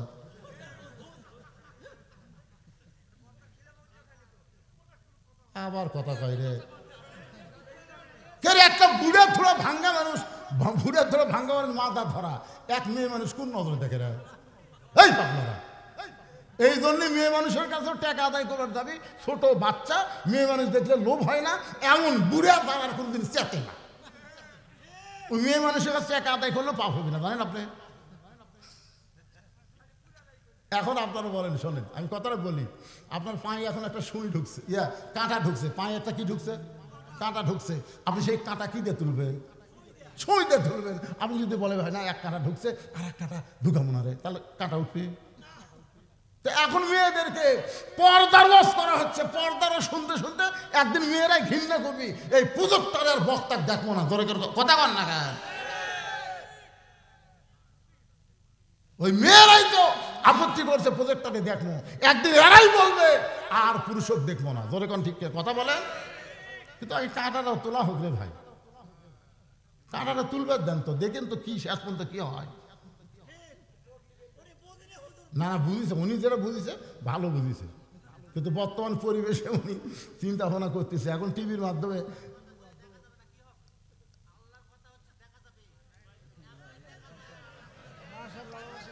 না না দুই মত হন না, একমতই থাকেন, একমতই থাকেন। আমি যে কথাটা বলতেছি শেষ করছি তাই। আপনি এই কথা এত পরে বলেন কেন? না না এই কথাটা যেটা আপনি বললেন এখন, এরা এত আরো আগে বলা দরকার ছিল। আমি কি জানি যে এরা প্রজেক্টটা দেখতেছে, আমি করে দেখাচ্ছি। না না আমাকে বলছেন এ তুলে দেবেন কেন? ভালো কথা বলতেছে উনি হক কথা বলতেছে। এই যে বাংলাদেশে আসিফ নামে একটা বক্তা আছে, আসে না? কথা কন না কেন? মরদের সাথে মেয়েরা কেন আসে? জুয়ান তাগড়া বক্তাক দেখার আমার মতন বুড়াক দেখা কালো মানুষ কালো পোশাক পরছে আলাদা, ধরে কোন কথা কন না কেন? ছোট বাচ্চা 5 বছর বাচ্চার হাতে ব্যাগ দিয়ে যদি মেয়েকের কাছে টাকা তুলবে দেন, তুই পর্দার খেলাফ হবি? কতক্ষণ পর্দার খেলাফ হবি? এমন বুড়া ভাঙ্গা চূড়া কিছুই নেই, ওই যদি ব্যাগ লেখা হয় তো পর্দার খেলাফ হবি পাগলা। পর্দার খেলাফ হলো মেয়েদেরকে যেই পুরুষ আকর্ষিত করে। এখন আমার মধ্যে আকর্ষণ না বিকর্ষণ, একটু বিবেক দিয়ে চিন্তা করেন বাবা। আমি কালো মানুষে কালো পোশাক পরার কারণ কি? না না কালো পোশাক পরার কারণ কি? আমি তো মানুষই কালো। এই কালো পোশাক পরার কারণ এই প্রজেক্টরের ভয়। ডিজিটাল পর্দা লেখা আছে, ডিজিটাল পর্দার মাধ্যমে বক্তা দেখানো হয়। ডিজিটাল পর্দা কিরে? পর্দা তো পর্দাই, ধরে কোন কথা ঠিক। ভালো কথা বলেছেন উনি, ওনার কথার সাথে দ্বিমত করলে কোরআনের সঙ্গে দ্বিমত করা হবে, কিন্তু ওনাকে তো বুঝাতে হবে। আপনারাও বুঝেন, মেয়ে মানুষের বাড়ির থেকে আসা ও আর শোনা লাগবে কোরআন হাদিসে কোন জায়গা আছে?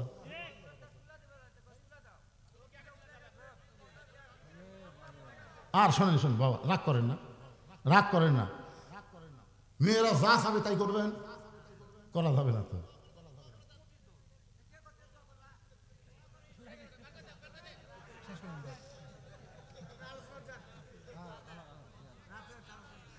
রাত অনেক হয়ে গেছে, দোয়া করে দিচ্ছি, অসুবিধা নেই।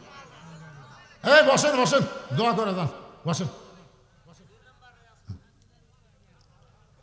ইস্তিগফার কর, আস্তাগফিরুল্লাহ রব্বি মিন কুল্লি জামবি ওয়া তুবু ইলাইহি লা হাওলা ওয়ালা কুওয়াতা ইল্লা বিল্লাহিল আলিয়্যিল আযীম। সকলে মিলে মহব্বত করে প্রার্থনা, আল্লাহুম্মা আমিন। আয় আল্লাহ তাআলা, দীর্ঘ সময় পর্যন্ত তোমার পাগলেরা আরামের বাড়ি আরামের মহব্বত কলিজা থেকে বের করে এই জান্নাতের বাগানে বসে বসে আলোচনা শোনার শেষে আমি গুনাহগারের সঙ্গে রহমতের দরজায় ফকির হয়ে দোকানে হাত তুলেছে। আল্লাহ মেহেরবানি করে আজকের মাহফিল আমাদের সকলের হেদায়েতের জন্য, নাজাতের জন্য, জান্নাতের জন্য কবুল করে না। এই মাহফিলের শুরু থেকে শেষ পর্যন্ত যত আলোচনা হয়েছে আল্লাহ, এর মধ্যে যদি ত্রুটি হয়, ভুল হয়, মাফ করে দাও। এর যে হাদিয়া মঞ্জুর করো, সোনার মদিনায় নবী পাকের রওজা মোবারকে আল্লাহ কবুল করে নাও। তামাম আম্বিয়ায়ে কেরাম, আসহাবে কেরাম, তাবিনে কেরাম, তাবিনে কেরাম, তামাম পৃথিবীর মাটির নিচে যত মুমিন মুমিনা শুয়ে আছে আল্লাহ, সকলের আরওয়াহ পরে হাদিয়া কবুল করো আল্লাহ। আমরা যারা হাত তুলেছি, আমাদের জনম দুঃখনী মা যাদের কবরের মধ্যে চলে গেছে, মাবুদ ছোট্ট একটা শব্দ হলো মা, এই নামের মধ্যে কি মধু আছে। যাদের মা নাই তারাই বুঝতেছে। এই দরদের মা যাদের কবরে গেছে আল্লাহ, মেহেরবানি করে মায়ের কবরকে জান্নাতের টুকরা কবুল করো। বাবার বাড়িঘর সবই আছে, বাবা নিজের জন্য কিছুই করে নাই, সব সন্তানকে দিয়া আজকে বাবা অন্ধকার কবরে শায়িত হয়ে গেছে। এই দরদের বাবা যাদের কবরে, মেহেরবানি করে বাবার কবরটাকে জান্নাতের টুকরা বানিয়ে দাও।